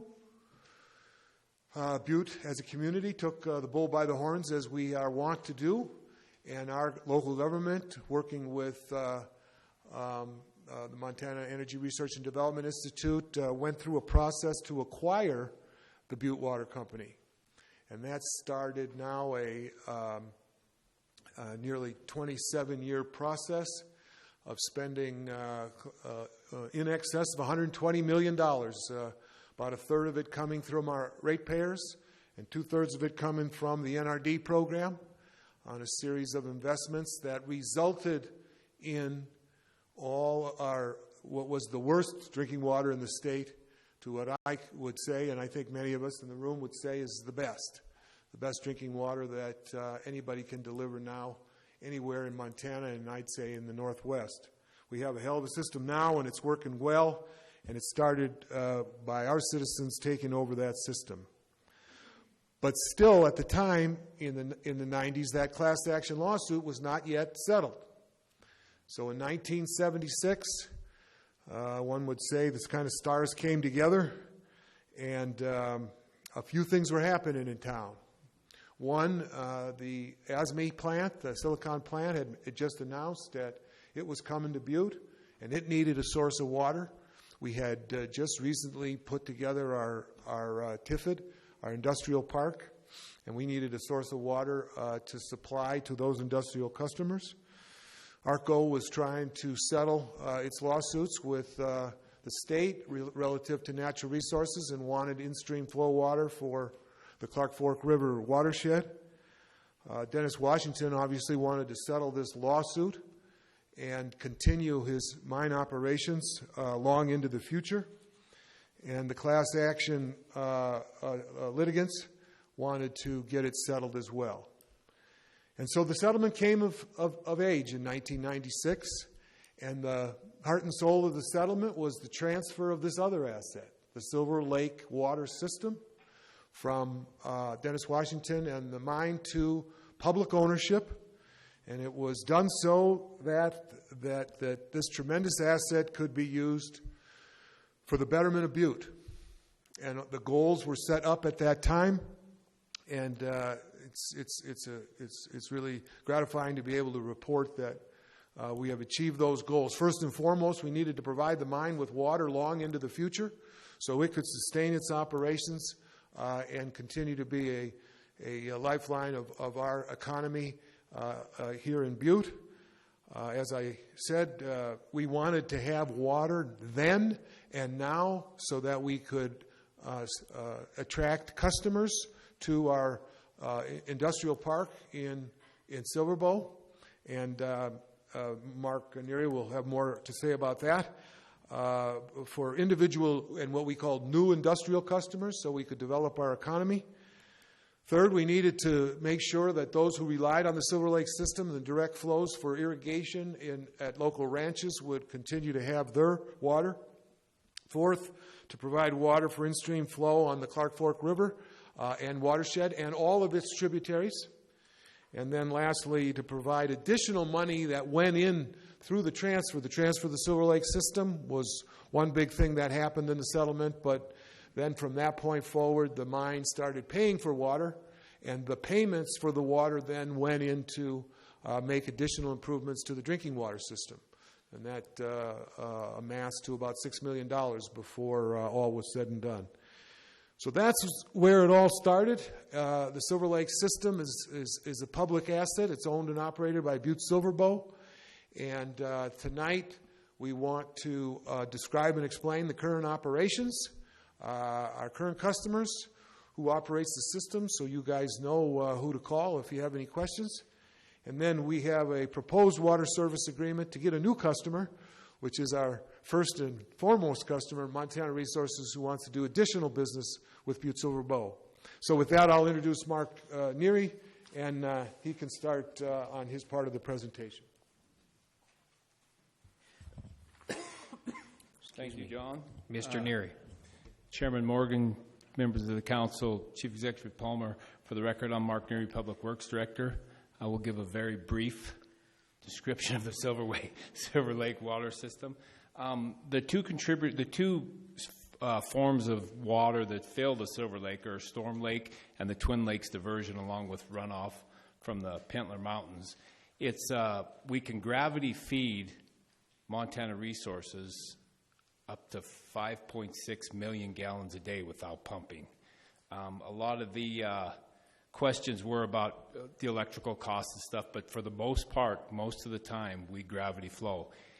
It comes out of Silver Lake, runs down Warm Springs Creek towards Myers Dam, and that's where we divert the water into Myers Dam, and we manually adjust the gates depending on the demand of water. It then goes into a 60-inch pipe that used to be wooden until the late 90s. It was a 60-inch wooden pipe that now has changed to a 54-inch steel pipe. That was in 98 that they changed over 20,000 feet of that pipe. It flows down from there, down Smelter Hill, where it is necked down to a 34-inch line, and that runs clear to Montana Resources. We have a few pump stations in the middle of the line. There's a pump at Silver Lake if need be. There's a pump station at the Ramsey, which there's two pump stations. One's for the Tiffin, one's for the Ramsey pump. Ramsey pump station pumps to Montana Resources. The Tiffin pump station pumps south to the Tiffin. And then Copper Mountain pump station, which is down by Metro Sewer, which pumps irrigation water to Copper Mountain. It's kind of a simple system, but there's a big team behind it that manage it. There's a lot of technical parts to it. These three guys that were in the third row that are now in the front row, first of all is Jim Dennehy is our water operations superintendent. His right-hand man and chief operator is Jim Keenan, and Pat Keenan. If I talk too fast, I'll mix them up. But Pat Keenan is a new member of our Public Works Engineering Division, and he has a lot of knowledge on the Silver Lake system with his previous job with NRD. Angie Mulligan, Karen Hassler, Danette Gleason are finance and budget, which handle all the money. And then we have a group. We have two county attorneys, Eileen Joyce, Molly Maffei, and then we have two water rights attorneys that keep us in line too, and I just drew a blank. Holly Franz and Ryan McLean. They keep us on track. Our customers to date, right now are Montana Resources 1, REC Silicone, Northwestern Energy, the Dave Gates generating station at Mill Creek. They use it in their process for cooling. The two of our newest customers are Kraft Malt and Western States Asphalt, and the new proposed customer will be Montana Resources. I told you it'd be very quick. Is there any questions? Okay, is there any questions? Is there more to this, or where? Thank you. So, thank you, Mark. And I forgot to make sure that you all received a set of documents on Monday. The fact sheet that Mark just went over is entitled Current Operations. And now we're going to get to the proposed agreement that is a new customer of the system. And I'd like to introduce Mark Thompson from the mine, Montana Resources. He's going to go over the initial reasons why we started the discussion for entering into this agreement and some of the particulars of the agreement. And as Mark mentioned, we have Holly France and Molly here who have been working on the legal side of things, and Mark and I will try to explain some of the technical side if you have additional questions. Mark? Good evening, Mr. Chairman, Commissioners, Chief Executive. You're getting a little overloaded with marks, so we're going to have to start distinguishing which one's which. So, as was discussed, Butte-Silver Bow owns and manages certain water rights associated with the Silver Lake water system. Some of those rights include in-stream flow rights to augment stream flows. Montana Resources is interested in contracting for some in-stream stream flows, specifically those stream flows authorized for Silver Bow Creek and or Upper Silver Bow Creek above Ramsey. We'll call that Upper Silver Bow for now. We see that that can directly benefit the Butte watershed, the Butte community, the Superfund activities that are ongoing here, and also the Upper Clark Fork Basin. As Mark pointed out, the other Mark pointed out, Montana Resources has an existing water services agreement for the mine that has a 1 million gallon per day plus additional water for upset conditions. This proposed agreement we're discussing here tonight does not affect that agreement, and this is a new separate agreement for in-stream flow rates. The agreement that we currently operate the mine under does not have in-stream flow rights, or that's not part of that water service agreement. Currently, Butte-Silver Bow has authorization to discharge up to 3 million gallons per day in Upper Silver Bow Creek. What we would like to do with stream flow augmentation is to ensure that the base stream flow in Silver Bow Creek after the confluence with Blacktail Creek is maintained at a minimum of 10 million gallons a day, roughly 15 CFS. Below that, we feel that that's where we start getting into temperature issues in the summertime and restrictions on aquatic life and other aquatic recreational opportunities in that reach there. The low flow condition for that is estimated about 3 million gallons a day naturally, or under the current watershed. So we believe that what is needed here to secure that the health of that water, or the health of those stream segments, is an additional 7 million gallons per day when the stream is naturally at its low flow of 3. However, the water authorization that is currently in place limits that maximum flow to 3. So there's going to have to be an authorization sought by Butte-Silver Bow as the owner of the system to increase that maximum stream flow from 3 to 7.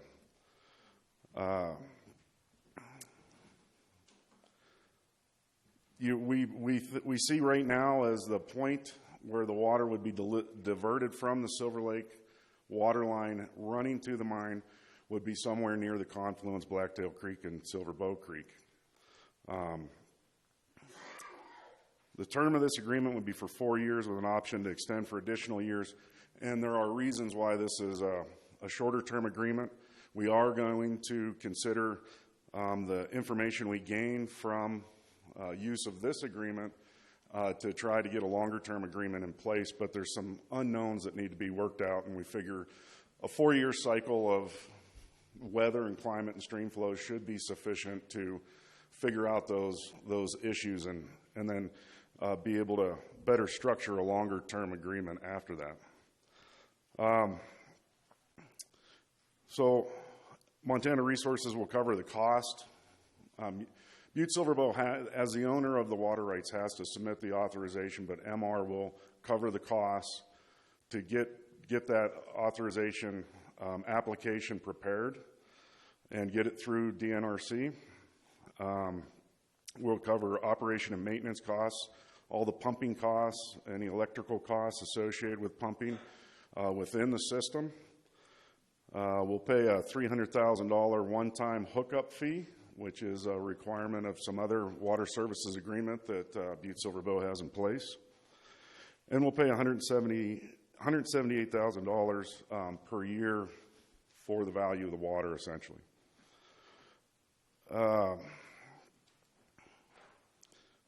So, in short, we feel that it is a big benefit to this community, and a lot of the activities that are going on within this community to bring in more cool, clean water to Butte as the owners. Butte residents own this system. They should get the first cut at the water. We're happy that we can be in a position to be the customer that can pay for that water and pay for getting that water here to Butte. So, thank you, Mr. Sesso. Mark, maybe just describe, while the maximum flow rate we are going to seek to change to 7 million gallons, the total volume when we do the math and how much water we would need to put in Blacktail Creek on a daily basis to sustain that 10 million gallon flow, kind of comes out to about 730 million gallons, 740 million gallons a year.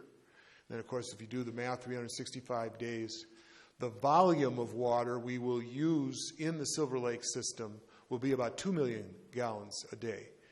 So when we seek the change authorization, if you want to get real detailed, we'll ask Holly to explain it. But when we seek the change authorization, we're going to increase the flow rate from 3 million, which we have now, to 7 million gallons a day. But we're going to cap the volume that we will take from the system at about 2.15 million gallons a day, or like I say, about 740 million gallons a year. So I can tell you that, as I mentioned earlier, this system is prolific, this Silver Lake water system. Year on end, from the early part of the 20th century until 1982, it was generating some 55 million gallons a day to feed the smelter in Anaconda and the concentrator in Butte. And so the amount of water we're talking about is significant, but in terms of the reliability and the capability and capacity of the system, we can not only do this, but we can continue to serve the mine.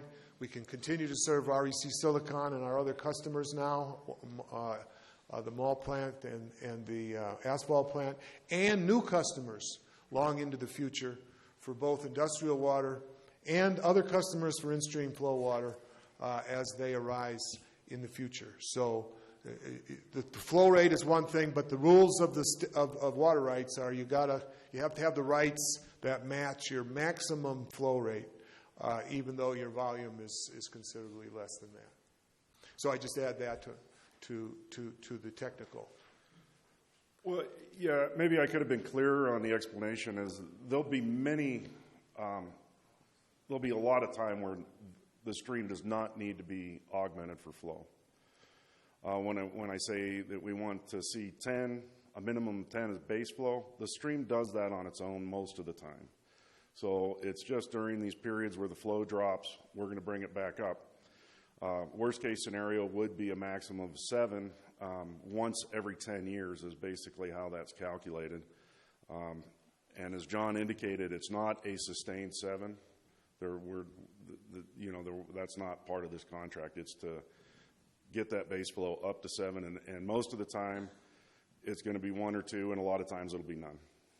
So it'll be a variable use. So part of owning a system like this is you got to find customers, you got to find users.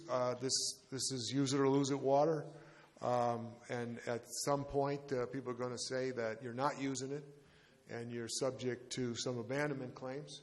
So we are really pleased to bring this proposed water service agreement forward next week, because it provides us a new customer, even though it's our old customer, but it's a new agreement. It provides for another beneficial use of this water. It serves our community in terms of the in-stream flow uses that we have in mind to use this water for. And, at the end of the day, the water that goes into Silverbow Creek and Blacktail Creek ultimately gets into the Clark Fork River, so it's going to serve the Clark Fork in the long run as well. These flows are critical to the fishery, and they're critical to our recreational opportunities here in our county, and we think that this agreement is in the best interests of our community. So we are here, all of us, to answer any technical questions on our current operations, technical questions on the proposed water service agreement. I will be submitting a letter for your consideration tomorrow for next week's meeting on giving the chief executive the authority to sign the agreement. So we'd like to try to answer as many questions as we can today, and then we can follow up next Wednesday as well.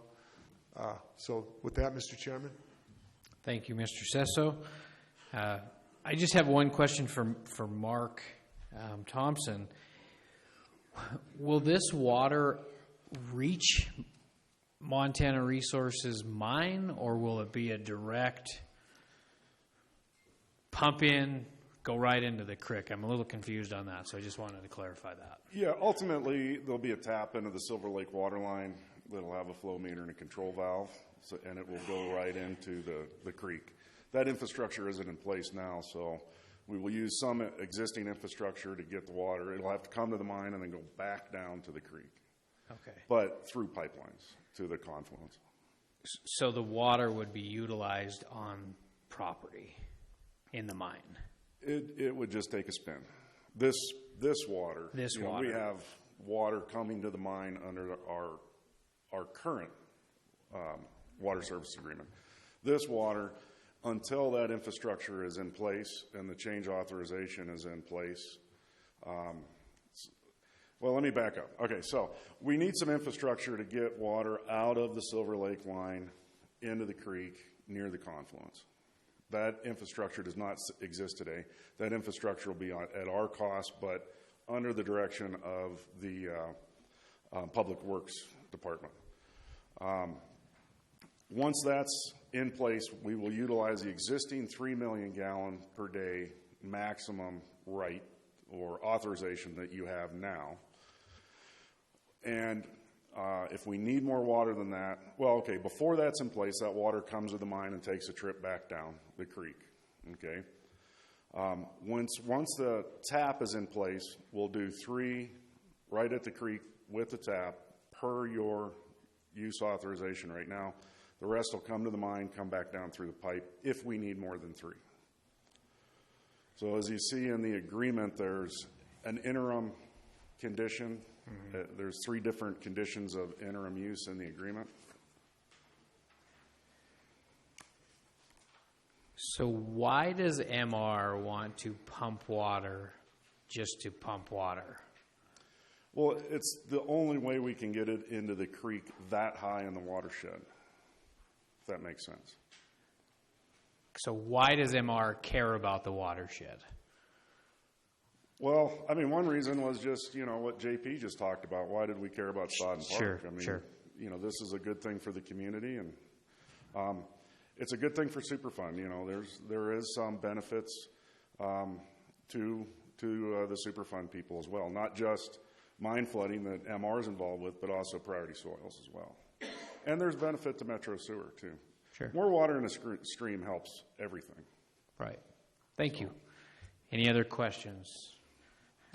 Commissioner Shea. Thank you, Chairman Morgan. Thank you, everybody, for your comments, your remarks, and everything. Mr. Sesso had mentioned abandonment claims. Could somebody just explain a little bit more about that? That's something I've not heard of before. Thank you. Molly France, our retained counsel on water rights. Molly. Oh, on the bottom. Yep, there you go. Thank you. Members of the committee, Chief Executive. Yeah, We think we've done pretty good. Water rights are what they call a use right, and it's use it or lose it. That's the number one rule of water rights. So if you have a water right, you just let it sit around, you have a risk of abandoning it. We've done everything we can to make sure that doesn't happen. We've invested a lot of money in this system since '96.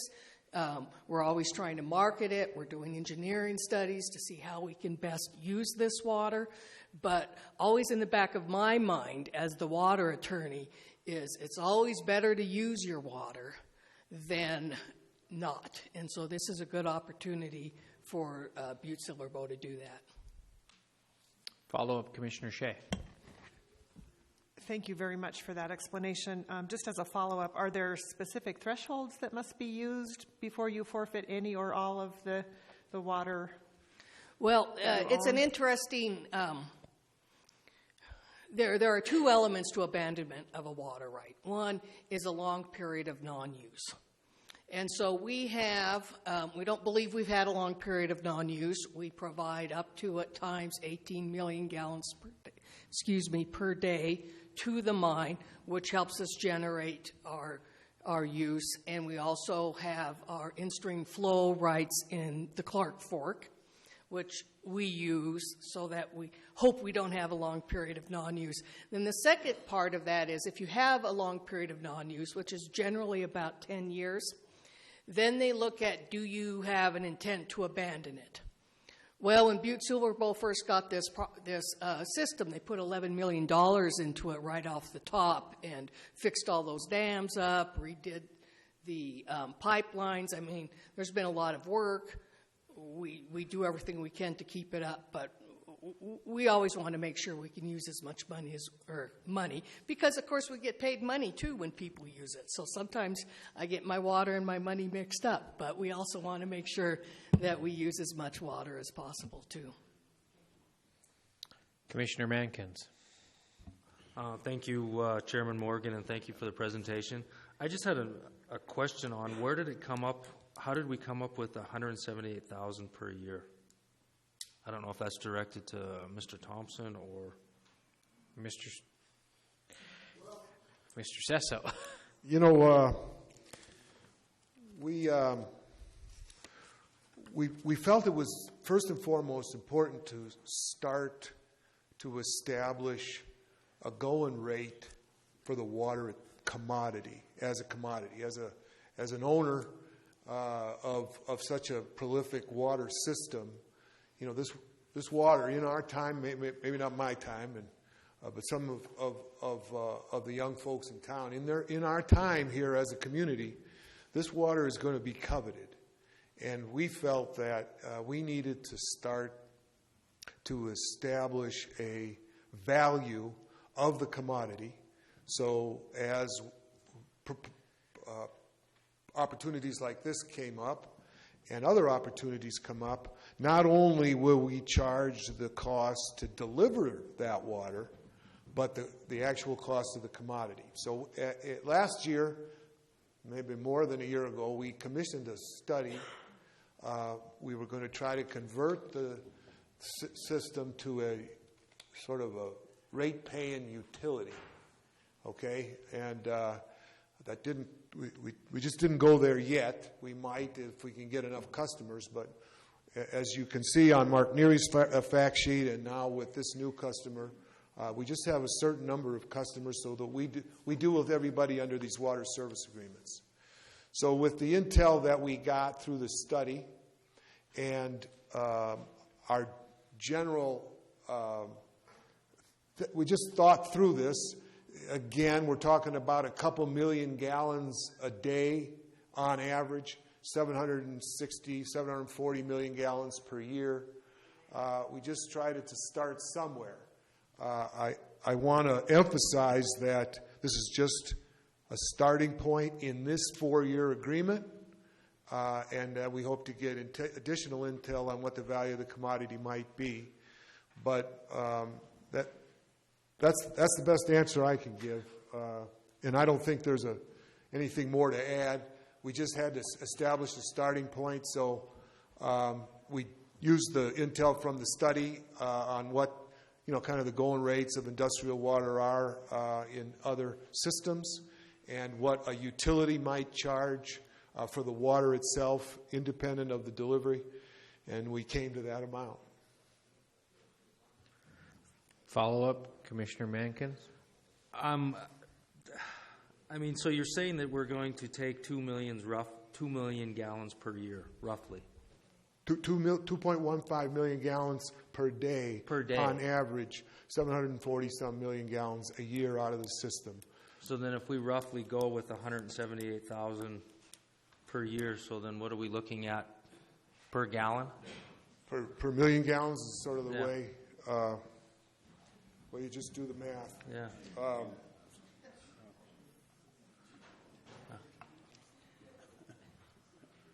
Well, I mean,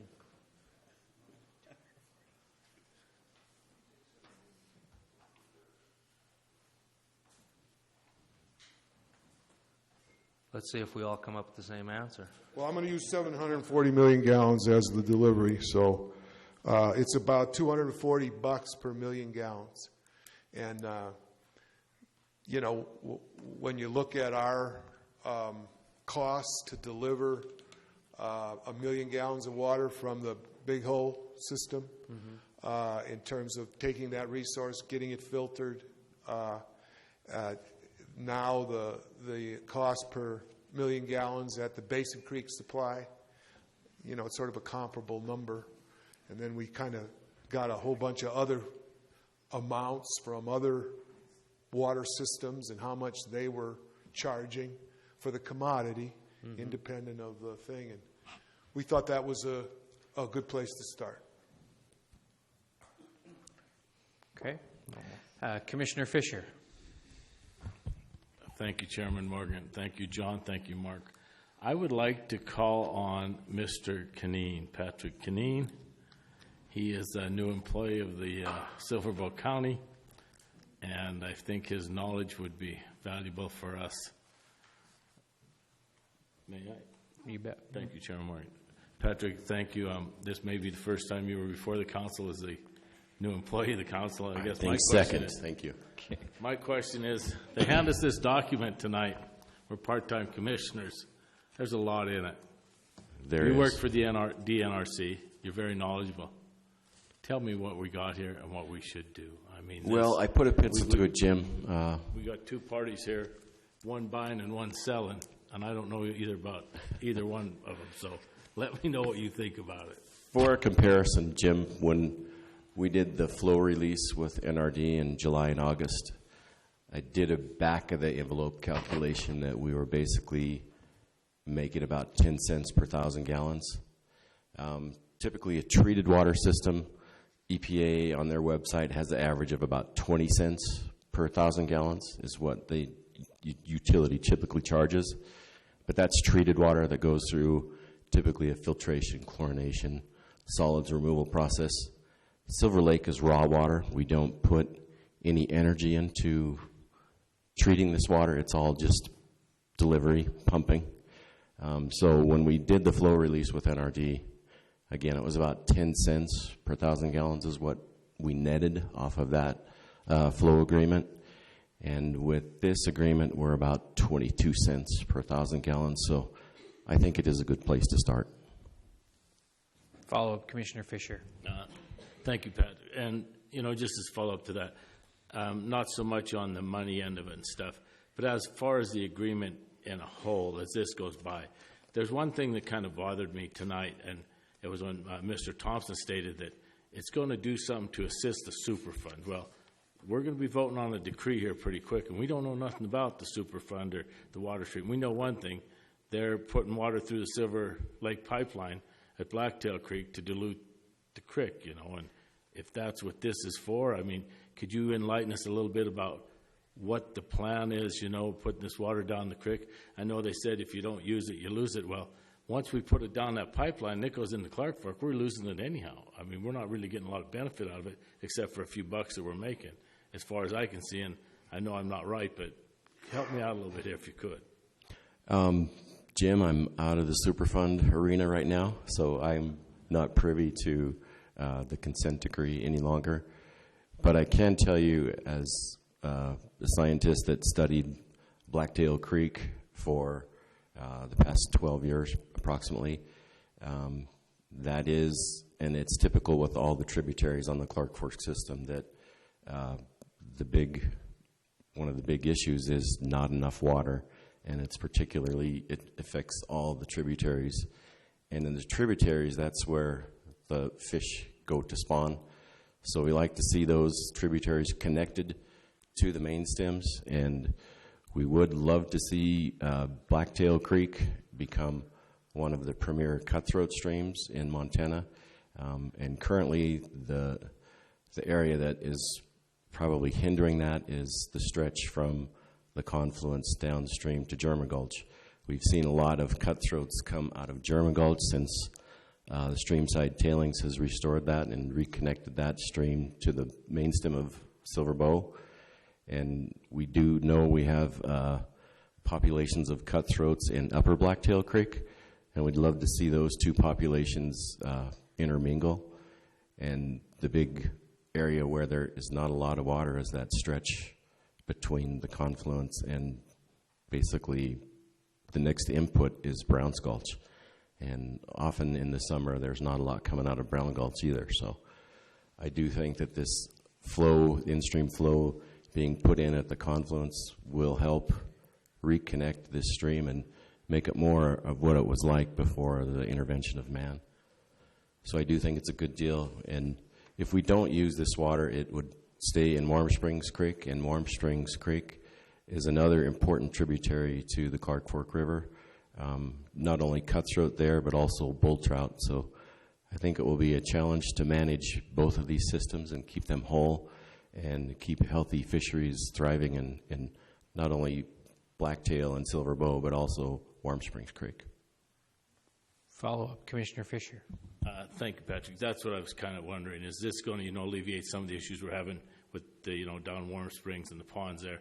I know there's been things in the news lately about, the fish population in that area and things like that. So that was a question I wanted, and I appreciate it. Thank you. Best of wishes in your future. Thanks. Thank you, Jim. Mr. Sesso. Will you turn on the mic, Mr.? I just wanted to add to Commissioner Mankin's question regarding the value of the resource. As you can see in Section 6.1 on the payments, that's just for the value of the resource.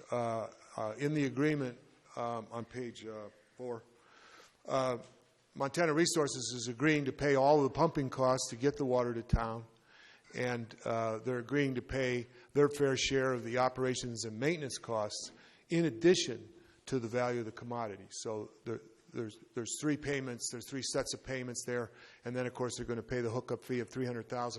These dollars will be segregated, the $178 and the $300. So they're set aside in case we have a major repair or replacement problem with the system. So we have dollars available in that regard as well. And then I would also add in response to Commissioner Fisher, this is a renewable resource in the sense that I didn't want to imply that we're going to use 740 million gallons a year or up to a flow of 7 million a day, and then we're going to constantly deplete the Silver Lake, and then it's going to go away. Every time we take water out of Silver Lake and Storm Lake, it gets replenished. It snows in the Pintlers every year, and that snow melts, and it comes down into these lakes. And so this is just a magnificent system. And of course, the mine Anaconda Company knew what they were doing when they decided to use it for the smelting operation. So it's a renewable resource, and whatever we use, it gets replenished on an annual basis. Any other questions? Commissioner Frederickson. Thank you, Chairman Morgan. Thank you for the information, everyone. My question is, so as we move forward with the consent decree, or maybe move forward, why not wait to see if we could just put that at Texas Avenue and see how the cleanup goes and see what the creek is, rather than put it at the confluence right now why don't we wait and see if we can put it in Texas Avenue? Well, Mr. Chairman, members of the council, Commissioner Frederickson, our expectation is that it's going to be a while, 5 to 7 years. I mean, when we'll get this consent decree in front of you, we'll describe and explain it. But generally, from Texas Avenue to the confluence and then across Montana Street, what's called the Butte Reduction Works, I mean, there's going to be significant work going on for the better part of the next 5 to 7 years. You know, a lot of money is going to be spent, and we're going to clean up that corridor. The Parrot project's going to get completed. The shops are moving. That section's going to get taken care of. Then we're going to build the stormwater basins. We're going to build the park. We're going to reconstruct the stream, Blacktail Creek, and we're going to reconstruct Silverbow Creek west of Montana. So it's going to be some time before we're going to be in a position to consider not only using Silver Lake water, but more specifically using the treated mine water as a source for in-stream flow up that far in the basin. So we think we got work to do now to make sure that we get this project off the ground. We'll essentially be complete with the pilot project before we enter any long-term agreement with MR for this water.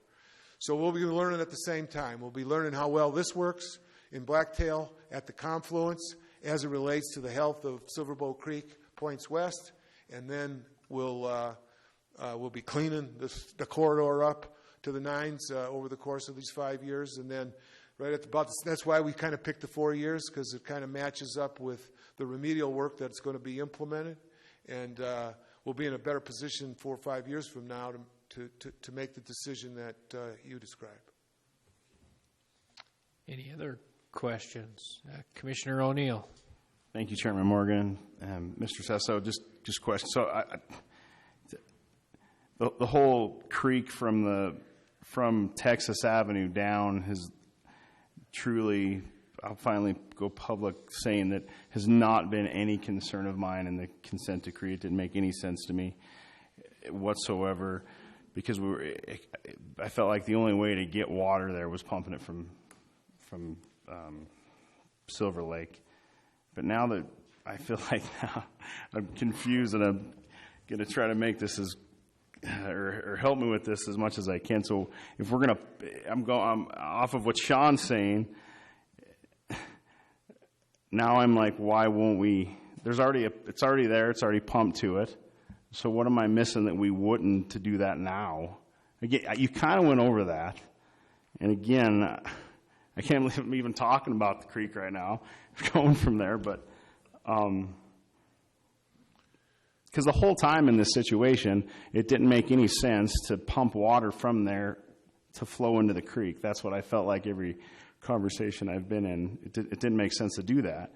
So now we're doing that, which is great. We have the asset, use it, make the money off it. I agree 100%. So explain that, and then I have a follow-up of that, if I could. Mr. Chairman, members of the Commission, Commissioner O'Neill, first of all, we just got to keep in mind that Blacktail Creek is really the source of Silverbow Creek at the confluence. That is the creek as we know it. Blacktail Creek flows into Silverbow Creek and then points west. It's called Silverbow Creek, but it's the Blacktail Creek water that make up Silverbow Creek. Secondly, as Mark mentioned and as we mentioned, most of the time there is sufficient water in Blacktail Creek to sustain this flow for the good of the fishery and the good of the recreational uses we have. But when it gets low, everything suffers, particularly the fish and the aquatic life in Silverbow Creek, west of Montana Street. And again, we discharge into Silverbow Creek from our Metro Sewer Treatment Plant. And so when the volume of water in Silverbow Creek there is low, we have a hard time meeting our standards. It's a big deal. And so we have a benefit to adding water to at the confluence for the purposes of sustaining the fishery, sustaining the recreational uses, and increasing the flows for a lot of good reasons. As was mentioned, also the temperature issue is one of the most limiting factors to the survival of the fishery. So that's where we're concentrating now, at the confluence. We don't have to bring that much water in, and it sounds like a lot. Because of the way the rules work, we got to actually increase to 7 million gallons a day. But on average, if you took it in an annual way, it's a couple million gallons a day, and it's really, less than 10% of our resource that we're going to use for this purpose.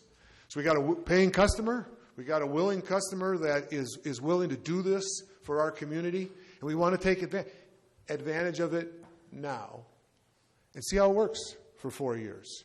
And, if it turns out to be not that valuable, well, that'll be the end of the agreement after 4 years, and nothing ventured, nothing gained.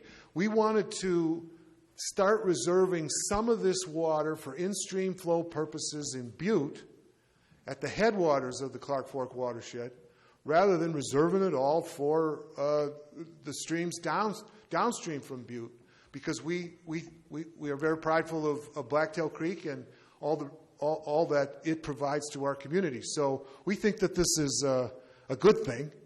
It has value now. Someone's willing to pay the costs to see if we can get this done. We have to go through this change process. So that's why we're doing it now.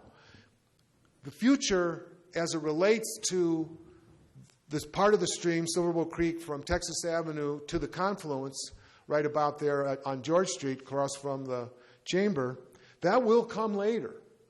And the primary source of water, if and when it's okay to discharge at Texas, we got to essentially implement the remedy first, and when it's okay to discharge at Texas, the primary source of the water for the stream then is going to be the filtered water from the mine. Not necessarily Silver Lake water, but the filtered water from the Berkeley pit that goes through hell and high water, and then it comes out at the polishing plant. It's meeting discharge standards now for metals, but there's no logic in discharging it today at Texas if it's just going to get dirty by the time it gets to the confluence and points west. So we got to let that run its course, and then we can make good decisions once the corridor is cleaned up. Chairman Morgan, so I agree totally, and you guys are, but it's that now I'm back on that stretch of that where it doesn't. Does that really, to me, it doesn't seem like that big of a deal to clean that little stretch up to where we're already pumping it down to pump back where it could go back down by the chamber or whatnot. That's where I'm not going to go any further. As far as having I'm going to have to just get educated more on that. I'm not saying I'm against it. I guess now I just need a little more explanation. But as far as using the water, I agree. Let's take what's ours and make some money off it. Absolutely, 100% agree on that. I'll go get educated this week. I'll take a week off of work and I'll come see you guys. Thank you. Commissioner Sorge. Thank you, Mr. Chairman. John, during the different meetings we've had recently, there have been some discussions about the creek, Silverbow Creek, not meeting the water quality standards in storm events. So by adding this more water down the creek at that time will help meet those standards. There has been those discussions. You know what I'm talking about? No. But once again, the Silverbow Creek is not meeting standards? Well, in the possible consent decree, there are some discussions where we may not meet the water quality standards during the storm events. Yes.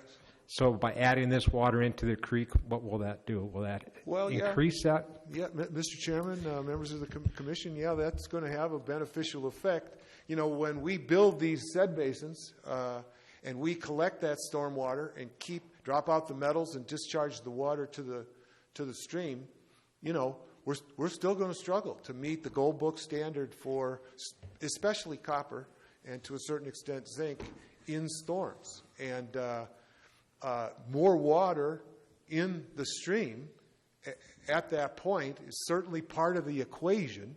It will help. The water that's going to be discharged from the polishing plant and Berkeley is going to increase the flow of water in the stream. And that's hard water, and that'll help, particularly at Metro and our discharge point at Metro, because hardness is a key factor in determining whether you're meeting standards.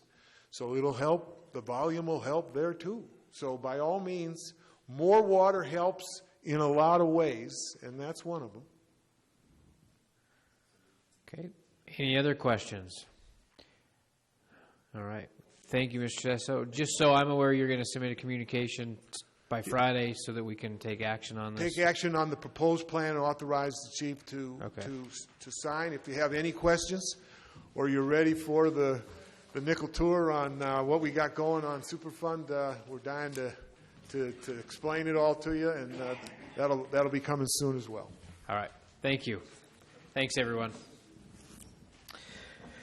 All right, moving on to communication, section 2, communication 19443, Eldon Beal, citizen requesting Council of Commissioners authorize the chief executive to amend and include Emma Park BSB County Code of Ordinance, Chapter 9.16, park restrictions, and to include penalties and or fines, etc. Commissioner McDonough, I believe you have an update on this. Thank you, Chairman Morgan.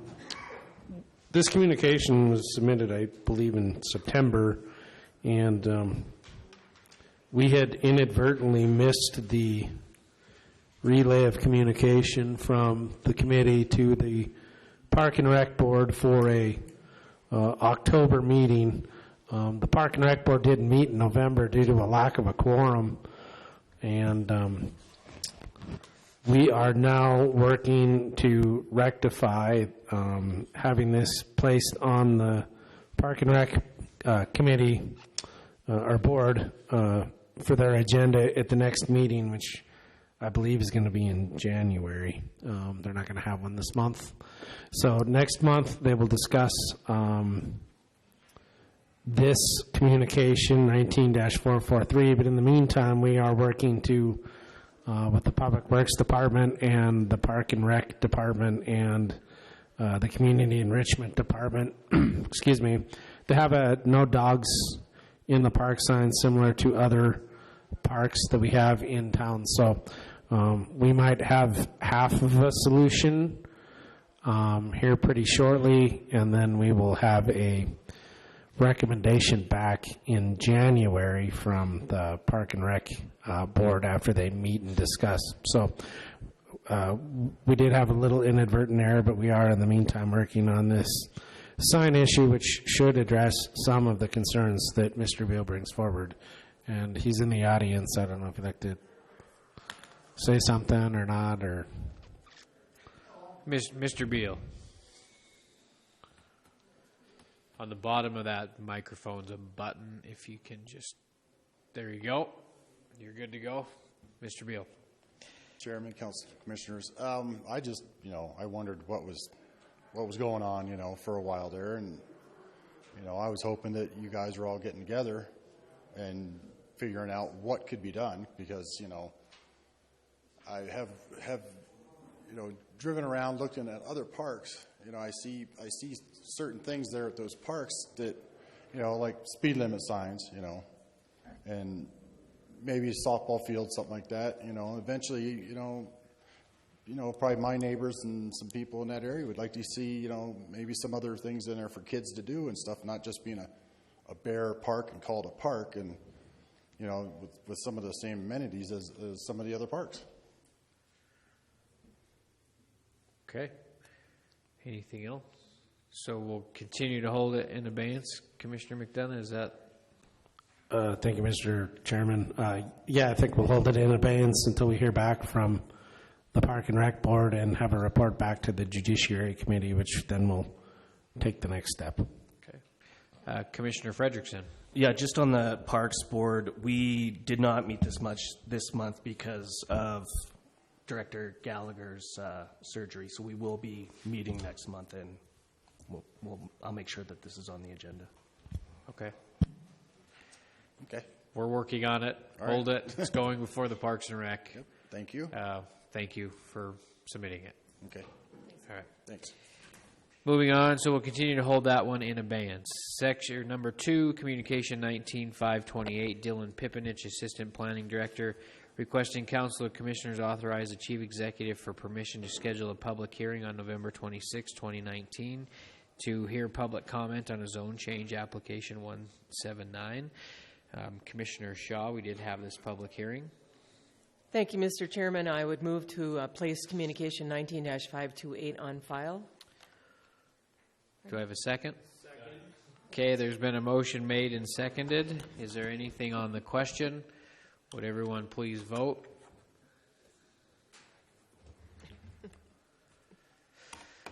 Okay, would anyone like to change their vote? Would the clerk please record the vote? 12 yea and 0 nay. Okay, motion passes. Thank you. Number 3, Communication 19-532, Leo Ballinger of Chattel LLC, requesting Council of Commissioners to accept this communication from Chattel LLC and request to obtain Butte-Silver Bow's interest in the mining claims listed on Attachment A. Our desire is to acquire all minor interests to make the property more merchantable for future use or future land use. We'll continue to hold this in abeyance as that is before land sales. Number 4, Communication 19-538, Craig Rowe, Continental Steelworks, requesting Council of Commissioners to consider selling government-owned property located at 1005 Warren Avenue. We'll continue to hold that in abeyance pending the report from the Land Sales Committee. It's my understanding that the Land Sales Committee did act on most, if not all of these today, and so we'll be receiving letters from them shortly. Number 5, Communication 19-541, Mark Neary, Public Works Director, requesting Council of Commissioners schedule a bid opening for a 12-yard dump truck cab and chassis for the Roads Division on November 26, 2019. Commissioner Shaw. Thank you, Mr. Chairman. I move to place Communication 19-541 on file. Second. Okay, there's been a motion made and seconded. Is there anything on the question? Would everyone please vote?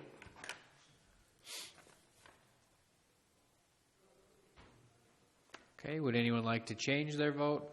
Would the clerk please record the vote? 12 yea and 0 nay. Thank you. Motion passes. Number 6, Communication 19-548, Raymond Rogers, Chief Executive Officer, Praxis Sim Center, requesting Council of Commissioners for your consideration in utilizing and improving areas adjacent to the Praxis Center or property. One property is the empty lot located on the southwest corner of Park in Wyoming, which is owned by Butte-Silver Bow, as is allowed under MCA 7-8-2301. We are seeking the donation of the property from Butte-Silver Bow to Practice Sim Center LLC. Continue to hold that in abeyance pending the report from the land sales. Number 7, Communication 19-551, Karen Burns, Community Development Director, requesting Council of Commissioners allow time on the December 18th meeting for the 2020 Economic Mill Levy Fund proposals to be opened on Wednesday, December 18th, 2019. We'll continue to hold that in abeyance pending the December 18th date. 8, Communication 19-552, Edward C. and Debbie J. Newgard, requesting Council of Commissioners asking to try and square up their property with an exchange of land and to buy an additional 3 square feet of property owned by Butte-Silver Bow. We'll continue to hold that in abeyance pending a report from land sales. Number 9, Communication 19-561, Lonnie Peterson, President, MF Montana LLC, requesting Council of Commissioners for your consideration in purchasing lots 1 and 2, Block 52, Butte Town Site Addition, Section 13, Township 3 North, Range 8 West, Butte-Silver Bow, Montana. We'll continue to hold that in abeyance pending a report from land sales. Number 10, Communication 19-567, Angie Mulliken, Public Works Budget Analyst, requesting Council of Commissioners schedule a public hearing for December 18th, 2019 for the purpose of amending the fiscal year 2019-2020 budget to allow for increased expenditures and of unanticipated revenue. We'll continue to hold that in abeyance pending a report, or hold that in abeyance pending the December 18th date. Next, I would move on to public comment on any matter that's not on tonight's agenda. Okay, no member of the public. Okay, at this time, I would ask for a motion to adjourn. Okay, all those in favor? Opposed? Motion passes. Nice glasses, Commissioner Sorich. I like them. They make your eyes look great. Thank you and have a good night.